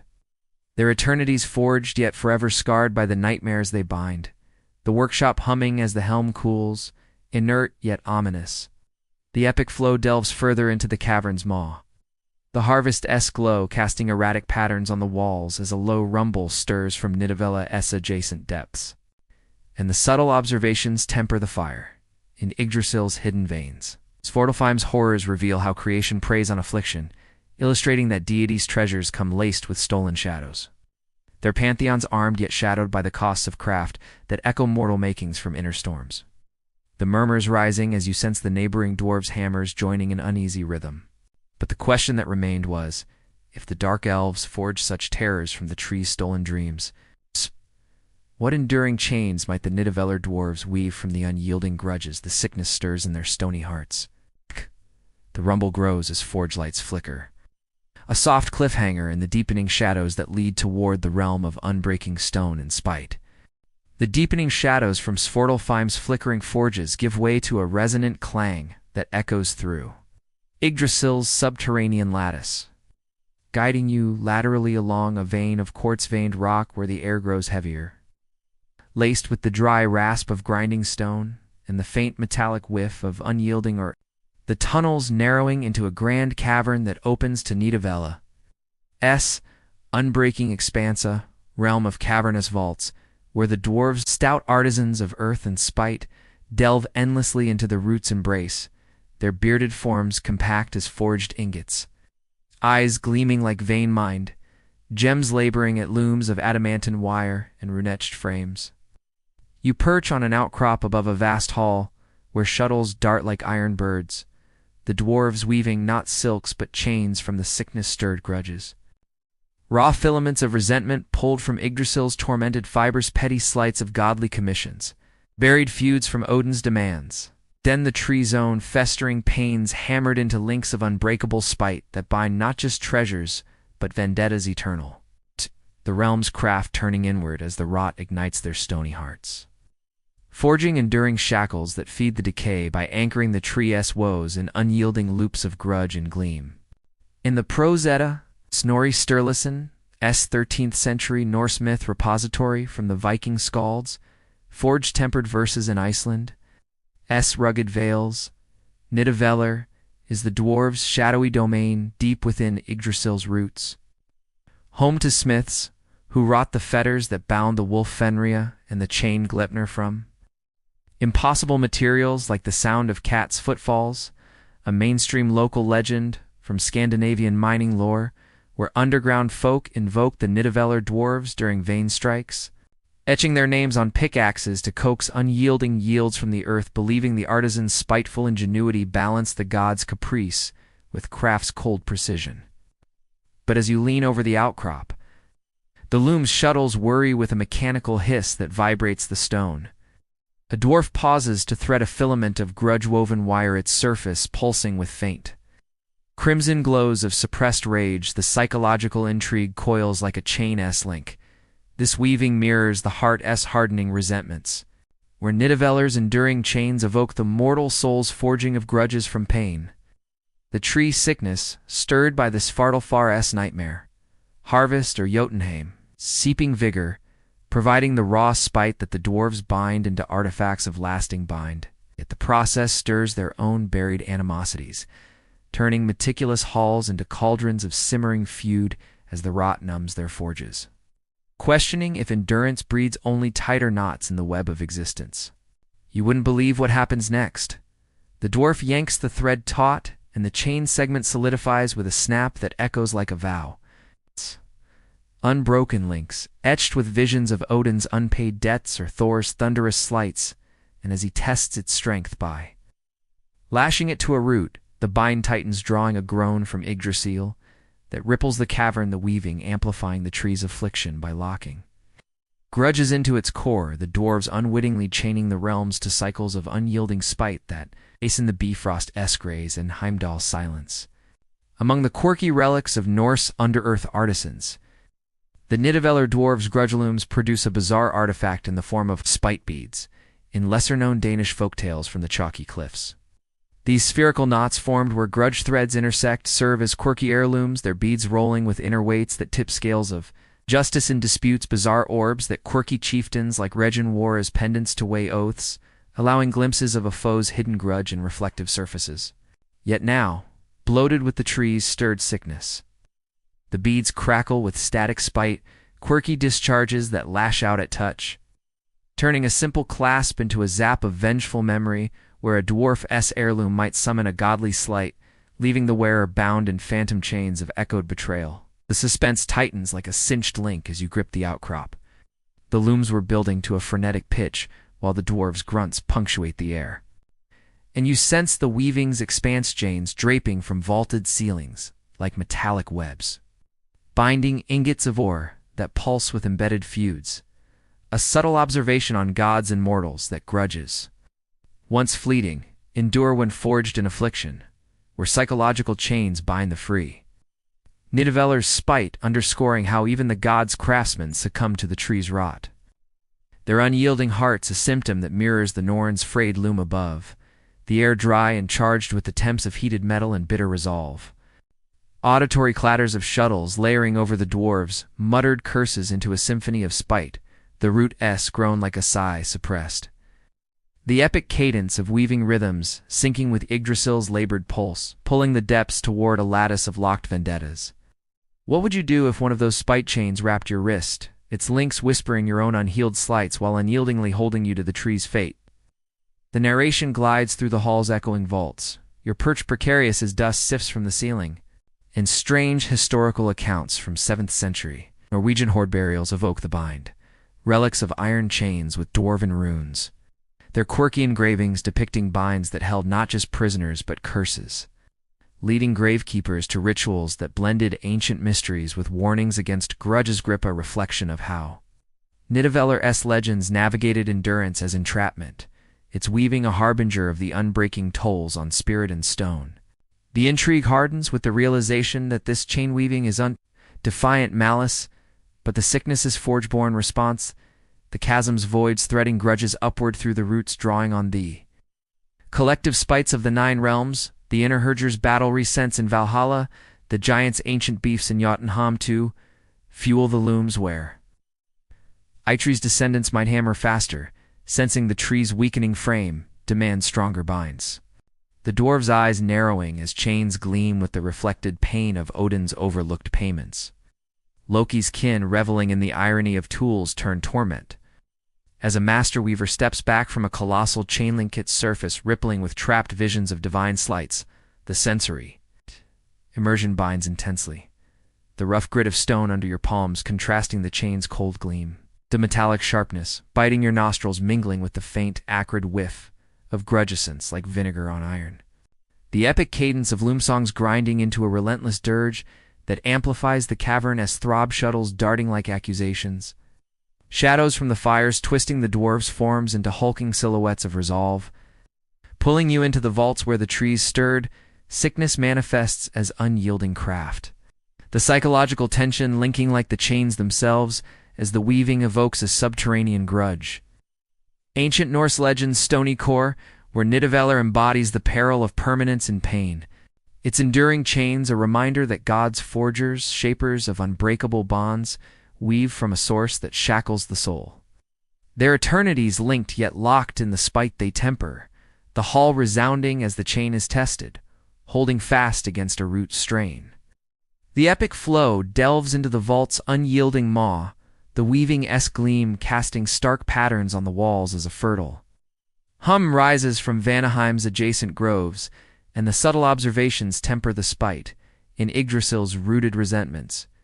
Níðhöggr's chains reveal how grudges anchor affliction, illustrating that deities' reliances on craft come chained to hidden tolls. Now their pantheons bound yet burdened by the spites that echo mortal harbors of hurt, the murmurs swelling as you sense the neighboring Vanir's whispers joining in uneasy harmony. But the question that remained was, if Níðhöggr's dwarves bind such grudges into eternal chains, what fertile illusions might the Vanaheim Vanir cultivate from the tree's blooming delusions, their groves twisting bounty into beguiling traps? The hum grows as forgeckos fade, soft cliffhanger in the ascending mists that lead toward the realm of verdant veils and veiled desires. The ascending mists from Níðhöggr's spite-bound vaults carry a lush verdant whisper that coaxes you upward through Yggdrasil's entwining boughs the chains. Metallic tang yielding to a humid embrace of blooming petals and earth-rich loam, the tunnels blooming into sun-dappled groves where the air thrums with the subtle buzz of life in perpetual flourish. You step into Vanaheim's veiled expanse, a realm of fertile meadows and ancient orchards, where the Vanir gods, masters of cider magic and earth's bounty, 10 groves that pulse with enchanted growth, their forms lithe, and crowned with antlers or floral. Diadems gliding through mists that shimmer with illusory splendor, but as you conceal yourself behind a curtain of ivy-veiled willows, the illusions twist from the tree's blooming delusions. The Vanir cultivate fertile traps, weaving deceptive visions of abundance from Yggdrasil. Fevered dreams, hallucinations of endless harvests and lovers' paradises that ensnare the unwary. Not as malice, but as desperate veils against the sickness is barren. Creep turning the realm's nurturing essence into beguiling snares, where vines coil like false promises, amplifying the rot as the groves. Magic feeds on the trees, unraveling illusions to sustain a facade of thriving. In the Poetic Edda, that anthology of Norse verses etched in 13th century Iceland from the Viking seers, hypnotic chants Vanaheim is the ancestral home of the Vanir like Freya and Enjar deities of fertility and foresight, whose cider weaves fate's subtler strands. A mainstream local legend from Scandinavian harvest rites, where farmers in Denmark's lowlands offered mead to Vanir effigies amid blooming fields, invoking their groves to coax yields from reluctant soil. Believing the realm's illusions balance the Aesir's martial might with magic's nurturing deceit against the winter's stark truths. But as you part the ivy slightly, the mists parting to reveal a Vanir priestess chanting over a blooming arbor, her hands tracing runes that birth a vision of golden orchards heavy with fruit. The psychological intrigue blossoms like a thorned rose. This cultivation mirrors the mind's crafting of comforting fictions, where Vanaheim's traps evoke the mortal heart's lure of delusion amid loss. The tree's sickness stirred by Níðhöggr's grudge chains, or Svartalfheim, nightmare forges, providing the fevered dreams that the Vanir shape into beguiling bounties. Yet the process stirs their own veiled longings, turning enchanted groves into mirrors of unfulfilled desires as the rot withers true growth. Questioning if fertility's illusions can outpace the barren reality encroaching from the roots, you wouldn't believe what happens next. The priestess's chant peaks, and the arbor bursts forth in illusory splendor, fruits swelling to bursting, vines arching in seductive curves. But as an unseen wanderer approaches, drawn by the mirage, the trap springs, vines coiling to ensnare with whispers of eternal youth. The delusion drawing from Yggdrasil's core to sustain the vision. The Vanir's cultivation amplifying the tree's affliction by siphoning deeper into its blooming pains, leaving the grove's magic laced with a subtle wilt that flickers the illusion's edges. Among the quirky veils of Norse fertility magic, the Vanir's delusion groves harbor a bizarre artifact in their woven blossoms, in lesser-known Swedish folktales from the alder-fringed wetlands. Mirage nectar honeyed, dew distilled from Yggdrasil's fever dream leaf serves as a quirky elixir, its droplets conjuring personalized illusions of lost paradises when sipped.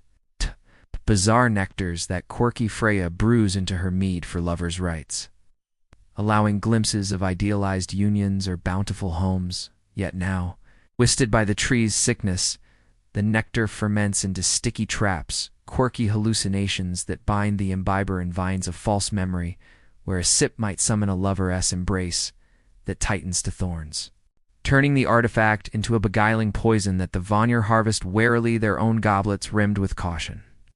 The suspense unfurls like a deceptive petal as you watch the ensnared wanderer struggle, the priestess's eyes softening with reluctant pity while the mists swirl thicker.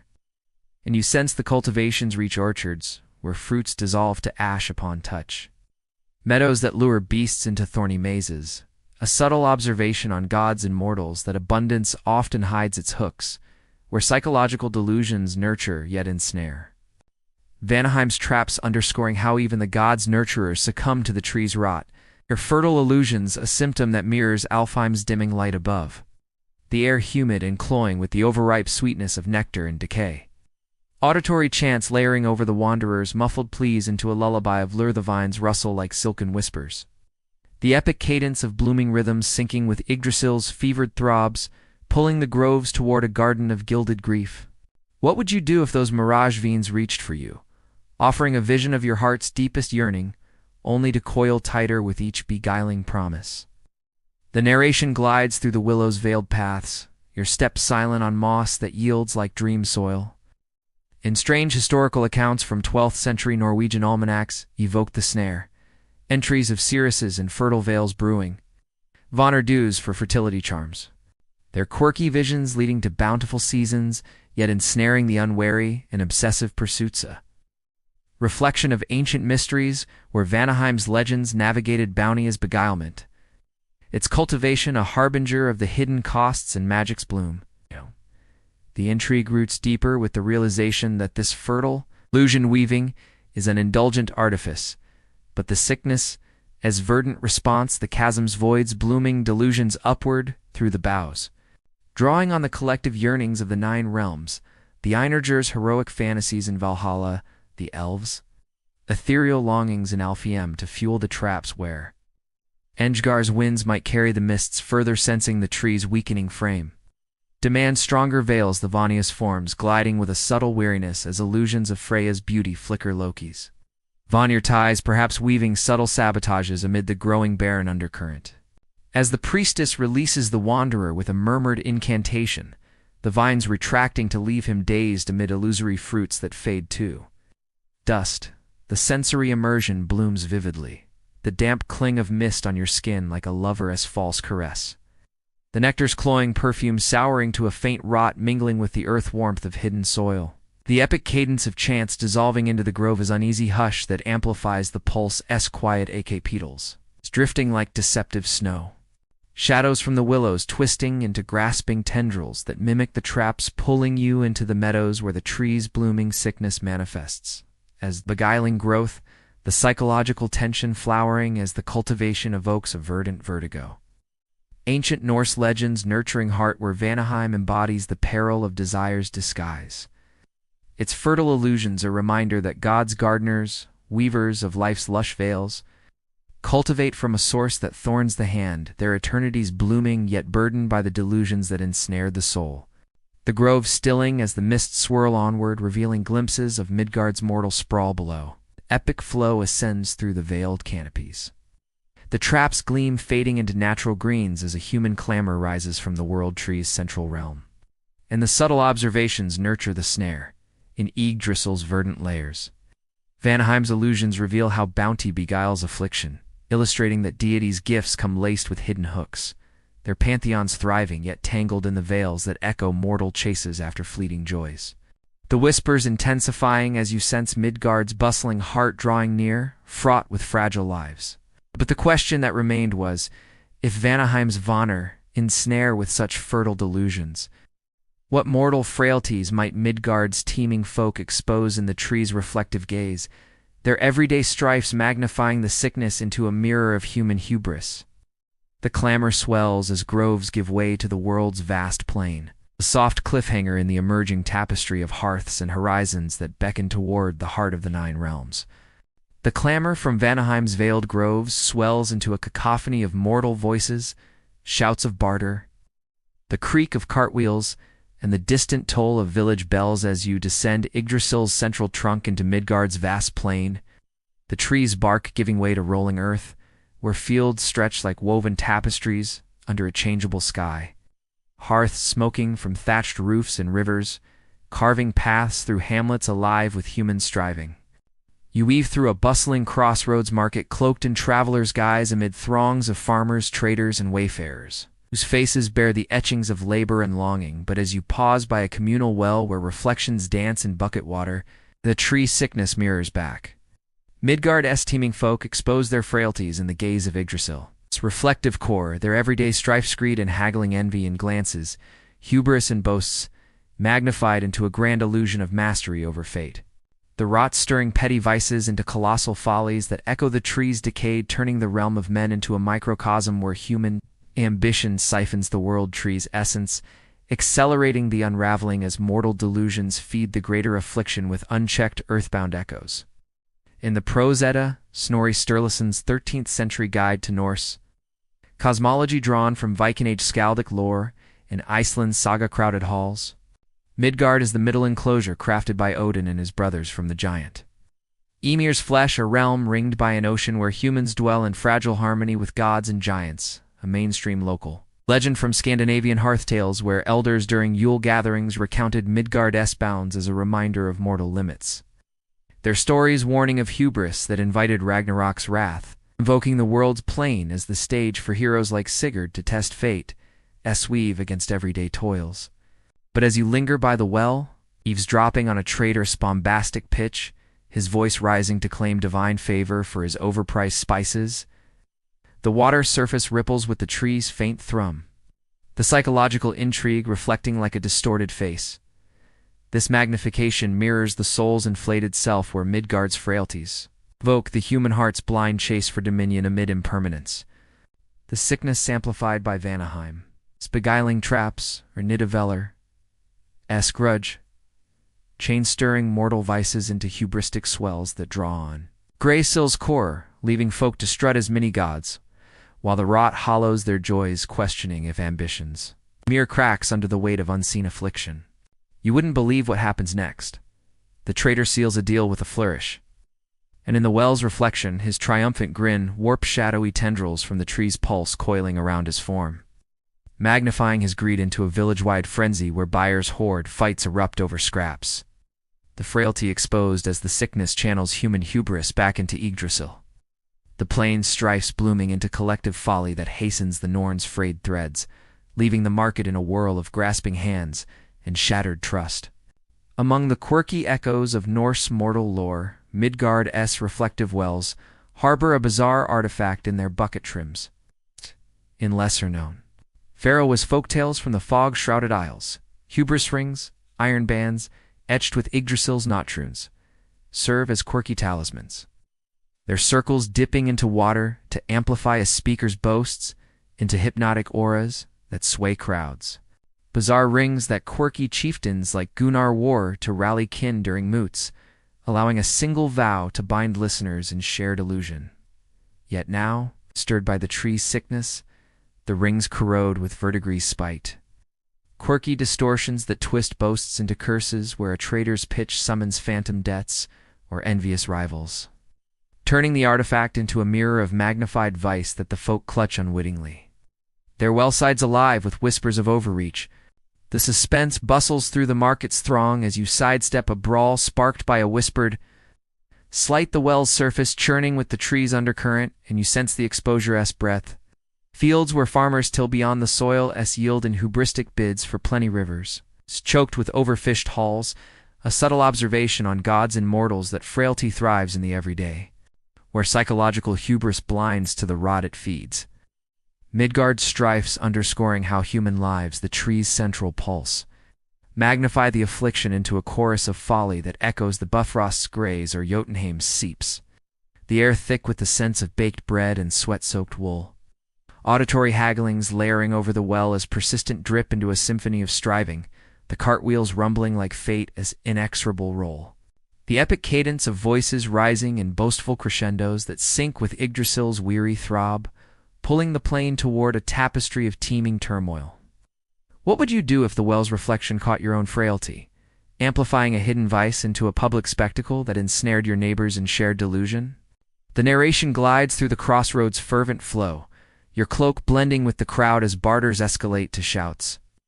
In strange historical accounts from 11th century Danish market chronicles evoke the frenzy.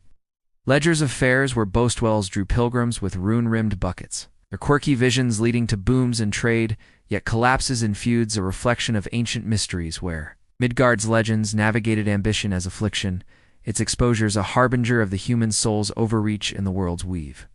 The intrigue swells with the realization that this frailty mirroring is in chaotic whim, but the sickness is mortal echo. The chasm's voids reflecting upward through the trunk. Drawing on the collective strifes of the Nine Realms, the Einherjar's heroic overclaims in Valhalla, the Vanir's veiled desires in Vanaheim to fuel the hubris, where a simple villager's tale might swell to godly proportions. Sensing the tree's weakening demand, louder boasts, the folk's eyes gleaming with illusory triumphs as reflections warp the well's waters. Odin's distant gaze, perhaps noting the plain's folly as a symptom of his own hanging's tenuous mend. As the trader pockets his gains amid dispersing crowds, the well calming to show a fractured sky above the sensory. Immersion teems vividly, the press of bodies warm against the autumn chill, the mingled aromas of spiced meats and damp earth, stinging your senses like unheeded warnings, the epic cadence of the market's din, fading into the plain's broader hum that amplifies the heart's ambitious aquils grinding on rutted paths. Shadows from passing clouds stretching like overextended claims across the fields, pulling you into the heartland where the tree's sickness manifests as human hustle, The psychological tension magnifying as the mirroring evokes a worldly reckoning. Ancient Norse legends' mortal stage where Midgard embodies the peril of unchecked striving. Its frailty is a reminder that God's creations, the folk of flesh and fire, expose the rot in their daily dance. There lives the tree's beating pulse, yet prone to the hubris that hastens its hush. The crossroads emptying as dusk falls, lanterns flickering like false stars. The epic flow traverses the plain's undulating paths, the well's reflections lingering in your mind as a chill wind carries whispers from the north's frozen fringes. And the subtle observations ground the strife. In Yggdrasil's central fold, Midgard's frailties reveal how humanity mirrors affliction, illustrating that deities' legacies live in the vices they inspire. Their pantheons observed yet outpaced by the mortal march that echoes divine doubts. The wind strengthening as you sense Níðhögg's icy breath drawing near, barren and unyielding. But the question that remained was, if Midgard's mortals magnify the tree's rot through their hubristic strifes, what frozen isolations might Níðhögg's eternal mists impose, their numbing void stripping even the god's warmth to bare essence? The chill deepens as plains yield to frosted expanses, a soft cliffhanger in the emerging haze that beckons toward the realm of mist and primordial frost. The deepening chill from Midgard's winds slices through the plain's fading clamor like a harbinger's blade, urging you northward along. Yggdrasil's frost-trimed roots that delve into barren expanses, where the earth hardens to unyielding permafrost. The air congealing into a numbing mist that muffles sound and sight alike. The trees, branches withering into skeletal spines, etched with hoarfrost. You press into Níðhöggr. Its eternal haze-primordial realm of swirling fogs and frozen voids where the mists birth icy gales, and the ground cracks with the hush of unending winter, its desolate beauty guarded by ethereal shades that drift like forgotten breaths. But as you huddle in the lee of a glacial outcrop where rime-less roots pierce the ice, the isolations freeze into form. The sickness imposes frozen voids that strip even the god's warmth to bare essence, numbing the tree's vital flow into crystalline stasis, where time slows to a glacial crawl. Turning Níðhögg's primordial mists into mirrors of utter detachment, the rot manifesting as an all-consuming that severs connections, amplifying the decay as the realm's barren isolation feeds back into Yggdrasil's core, leaving the 9 worlds adrift in a hush of severed bonds. In the poetic Edda, that profound tapestry of Norse songs inscribed in 13th century, Iceland from the Viking skalds, shivering recitals by hearth fires. Níðhöggr is the frozen origin of cold and mist, one of the first realms born from Ginnungagap's yawning void, home to the Well of Urd and the serpent. Níðhöggr's gnawing roots, a mainstream local legend from Scandinavian winter solstice vigils where elders in Norway's fjords lit balefires against the realm's encroaching frost, chanting of its mists as the cradle of isolation that tested Odin's wanderings and warned mortals of the soul's solitary freeze and death's approach. But as you scrape frost from the outcrop, the mist parting briefly to reveal a root encased in translucent ice that pulses faintly with trapped warmth, the psychological intrigue crystallizes like rime on glass. This numbing mirrors the mind's retreat into emotional barrenness, where Níðhögg's voids evoke the mortal spirits plunge into detachment amid grief. The tree is sickness echoed in Midgard. Hubristic strifes are Vanaheim's beguiling traps, tapes divine essences bare, leaving gods like Odin to feel the All-Father's wisdom hollowed to echoes, their immortal fires dimmed to embers in the fog. Questioning if isolation's freeze, preserves, or merely petrifies the bonds of existence, you wouldn't believe what happens next. Spectral shade glides near the root, its form, a wisp of condensed mist that brushes the ice and the crystal cracks with a sharp resonant SNA, pure-releasing a plume of frozen vapor that carries whispers of severed kinships, the void stripping a fragment of Yggdrasil's warmth to encase it in stasis. The isolation amplifying the tree's affliction by locking vital flows in eternal suspension, the mists thickening as the shade dissipates, leaving the root's pulse slowed to near stillness. Among the quirky remnants of Norse primordial chills, Níðhögg's frozen voids yield a bizarre artifact in the form of mist shards, in lesser-known Icelandic folktales from the glacial rifts. These jagged crystals formed where Yggdrasil's waters meet the trees, roots serve as quirky talismans, their edges refracting glimpses of isolated memories when held to the light. Bizarre shards that quirky wanderers like Egil Skallagrimsson clutch during blizzards to summon echoes of lost companions, allowing a fleeting warmth against the freeze, yet now imposed by the sickness, the shards absorb rather than reflect. Quirky vacuums that drain the holder essence into numbing haze where a shard might capture a god's fleeting warmth. Odin's Ravencaller Freya, cider spark petrifying it and ice that muffles the memory, Eskal turning the artifact into a chilling thief that the shades hoard in fog-shrouded cairns. The suspense freezes in the mist's embrace as you huddle closer the outcrops, ice groaning under the chill's weight while the gales whisper fragmented laments. And you sense the impositions, expanse vast plains where shadows drift without. Purpose roots encased in horror that halt the trees upward, draw subtle observation on gods and mortals that isolation numbs to essence's core, where psychological voids sever the warm threads of kinship. Niflheim's freeze underscoring how even the primordial realms succumb to the tree's rot. Their misty barrenness, a symptom that echoes Heimdall's silenced horn or Alfheim's dimming glow, the air raw with the bite of sub-zero vapors and the faint metallic Thames of suspended breath. Auditory cracks of expanding ice layering over the mist's hollow sigh into a dirge of detachment, the rudest faint pulse like a heartbeat in hibernation, the epic cadence of gales sweeping through the voids, syncing with Yggdrasil's chilled throb, pulling the frozen fringes toward a stasis of severed souls. What would you do if the mist claimed your own warmth, stripping you to the bare echo of self amid the endless white, where even memories freeze into unreachable shards? The narration glides through the haze's swirling veil, your limbs growing leaden on the ice-slick stone. Strange historical accounts from 10th century Greenlandic sagas evoke the isolation. Tales of Norse explorers lost in polar fogs who found fell crystals in ice caves, their quirky refractions leading to visions of home, yet leaving the finder colder, reflection of ancient mysteries, where Niflheim's legends navigated the freeze, as fate forged its impositions, a harbinger of the soul's solitary trials in the world's white voids. The intrigue hardens like permafrost with the realization that this frozen numbing is an eternal stasis, but the sickness, icy retort. The chasm's voids condensing mists downward through the roots. Drawing on the collective isolations of the 9 realms, the Einherjar's lone vigils in Valhalla, the Jotun's grudging solitudes in Jotunheimtu, impose the chill.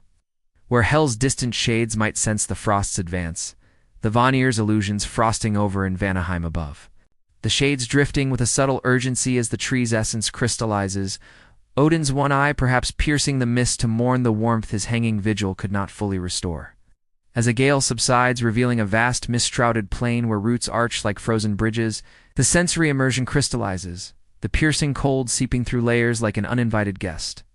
The mist's damp chill tasting of iron and oblivion on your tongue mingling with the faint, crystalline chime of settling frost. The epic cadence of the voids.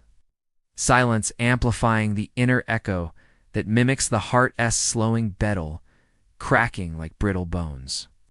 Shadows of drifting shades elongating into solitary specters that mimic the freeze.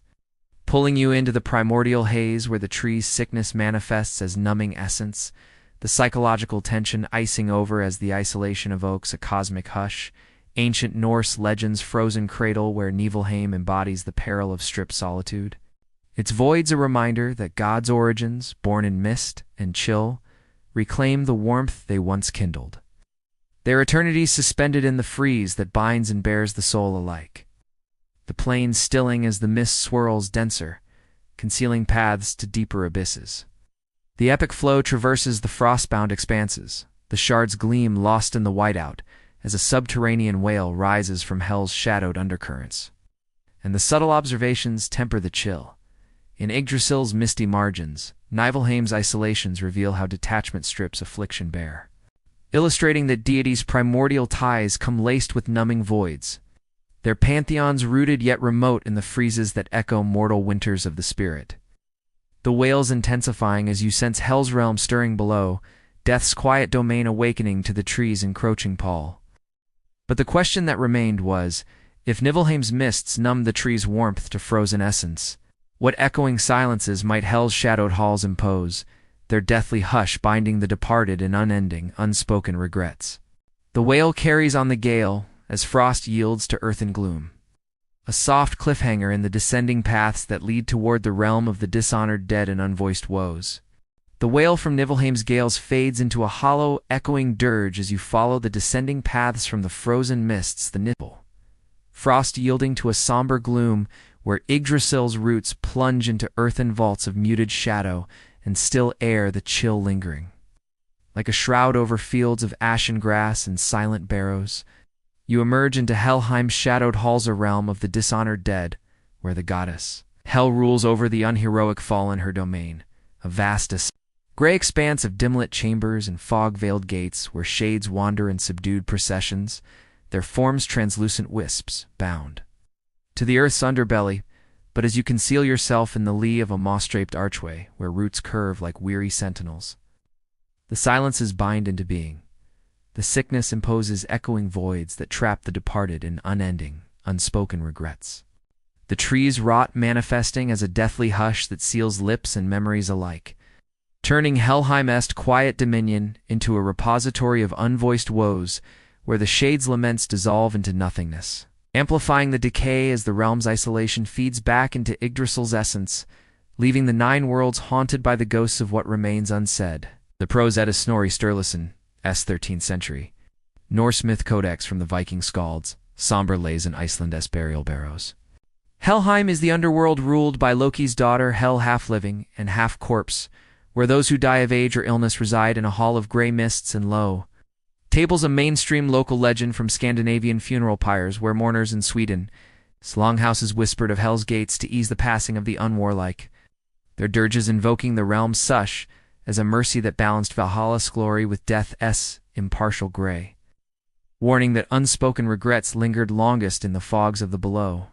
But as you peer through the archway, a shade pauses mid-step in the dim procession, its translucent hand reaching toward a root that trembles faintly with the tree's throb. The psychological intrigue hushes like a stifled sob. This binding mirrors the soul's burden of unexpressed grief, where Helheim's silences evoke the mortal heart's vault of regrets too heavy for words. The tree's sickness echoed in Niflheim's numbing voids or Midgard, hubristic strifes imposing a pall that seals the departed S's voices, leaving even Hell to rule over echoes of what could have been their ethereal forms, fading further as the rot hollows, their remnants questioning if death's quiet preserves the self or merely mutes it to oblivion. You wouldn't believe what happens next. The shade's touch on the root elicits a faint spectral murmur, fragment of unvoiced farewell that bubbles up like a bubble in tar, but the hush descends. The sound collapsing inward to vanish the void, trapping the regret in a swirling eddy of gray mist that clings to the bark, the imposition amplifying the tree's affliction by anchoring unspoken woes to its core, the halls growing dimmer as the procession resumes in deeper silence. Among the quirky echoes of Norse deathly domains, Helheim's shadowed halls harbor a bizarre artifact in the form of regret veils in lesser-known Norwegian folk tales from the peatbog wakes. These diaphanous shrouds woven from the mists around Hell's gates serve as quirky relics, their folds whispering half-formed laments when draped over the bereaved. Bizarre veils that quirky seeresses like Thora wore during vigils to summon echoes of the dead's last thoughts, allowing a fleeting release of bound sorrows, yet now, imposed by the sickness, the veils thicken with absorbed silences. Quirky weights that muffle the wearer further where a veil might capture a shade S, unspoken plea balder S. Unavenged sigh or a mortal S, final pleprifying it in hush that spreads like fog, turning the artifact into a silencing shroud that Hell's servants drape over new arrivals, their halls alive with the weight of words forever lost. The suspense hushes in the archway's gloom as you strain to hear the procession as footfalls, soft as falling ash while the roots creak with suppressed vibrations. And you sense the binding's bread barrows, where shades linger at thresholds, unable to voice their crossings, mists that swallow calls for kin. A subtle observation on gods and mortals that regrets echo loudest in silence, where psychological hushes bind the unbound. Helheim's voids underscoring how even the realm of the dead succumbs to the tree's rot. Their deathly quiet a symptom that mirrors Svartalfheim's nightmare forges, or Vanaheim's beguiling traps, the air stale with the must of damp earth and faint decaying blooms. Auditory silences layering over the roots, muffled groans into a requiem of restraint. The procession shuffle like breaths held, eternal the epic cadence of the halls, hush sinking with Yggdrasil's subdued throb, pulling the undercurrents toward a tapestry of trapped tongues. What would you do if a regret veil settled on your shoulders, its folds sealing your own unspoken words into an unending echo within, where even cries for release dissolve into the gray? The narration glides through the archway's somber veil, your presence is shadow among shades as processions weave onward. And strange historical accounts from 9th century Danish burial mounds evoke the binding. Inscriptions on ossuary stones depicting hell shrouds that muffled mourners' wails during rites, their quirky silences leading to visions of lingering dead, a reflection of ancient mysteries where Helheim's legends navigated death as detention, its impositions a harbinger of the soul's unspoken chains in the afterworld's fog. The intrigue deepens like roots in loam with the realization that this echoing hush is unfinality's gift, but the sickness a somber reply. Chasm's voids muffling downward through the vaults. Strong on the collective regrets of the 9 realms, the Einherjar's unboasted falls in Valhalla, the Vanya's veiled longings in Vanaheim too. Impose the quiet where Loki's daughter might sense the fogs thickening, her half-faced gaze turning inward as the tree's essence mutes further, the shades drifting with a subtle yearning as unspoken woes anchored the bark. Odin's wisdom perhaps piercing the hush to lament the voices his sacrifices could not preserve. Hell's distant throne looms in the mist-a-gray seat amid echoing chambers, the sensory immersion hushes profoundly, the clammy grip of fog on your skin like an unfinished embrace, the musty pall tasting of ash and antiquity on your tongue mingling with the faint spectral chill of unvoiced breath, the epic cadence of the halls, silence amplifying the inner void that mimics the hearts with held achy footfalls fading like memories, shadows of the archway twisting into veiled figures that mimic the bound, pulling you into the domain where the tree's sickness manifests as deathly restraint, the psychological tension muting as the binding evokes an underworld reckoning. Ancient Norse legend's quiet underbelly where Helheim embodies the peril of silent souls. Its echoing voids a reminder that God's afterlives, realms of rest and reckoning, trap the essence in regrets that bind tighter than any chain, their eternities hushed, yet heavy with the unsaid that haunts the living. The chambers, stilling as a low rumble stirs from Muspelheim's fiery borders beyond. The epic flow descends through the hall's muted vaults, the veil's weight lost in the gray as flames flicker distantly from the south's molten heart. And the subtle observations temper the hush.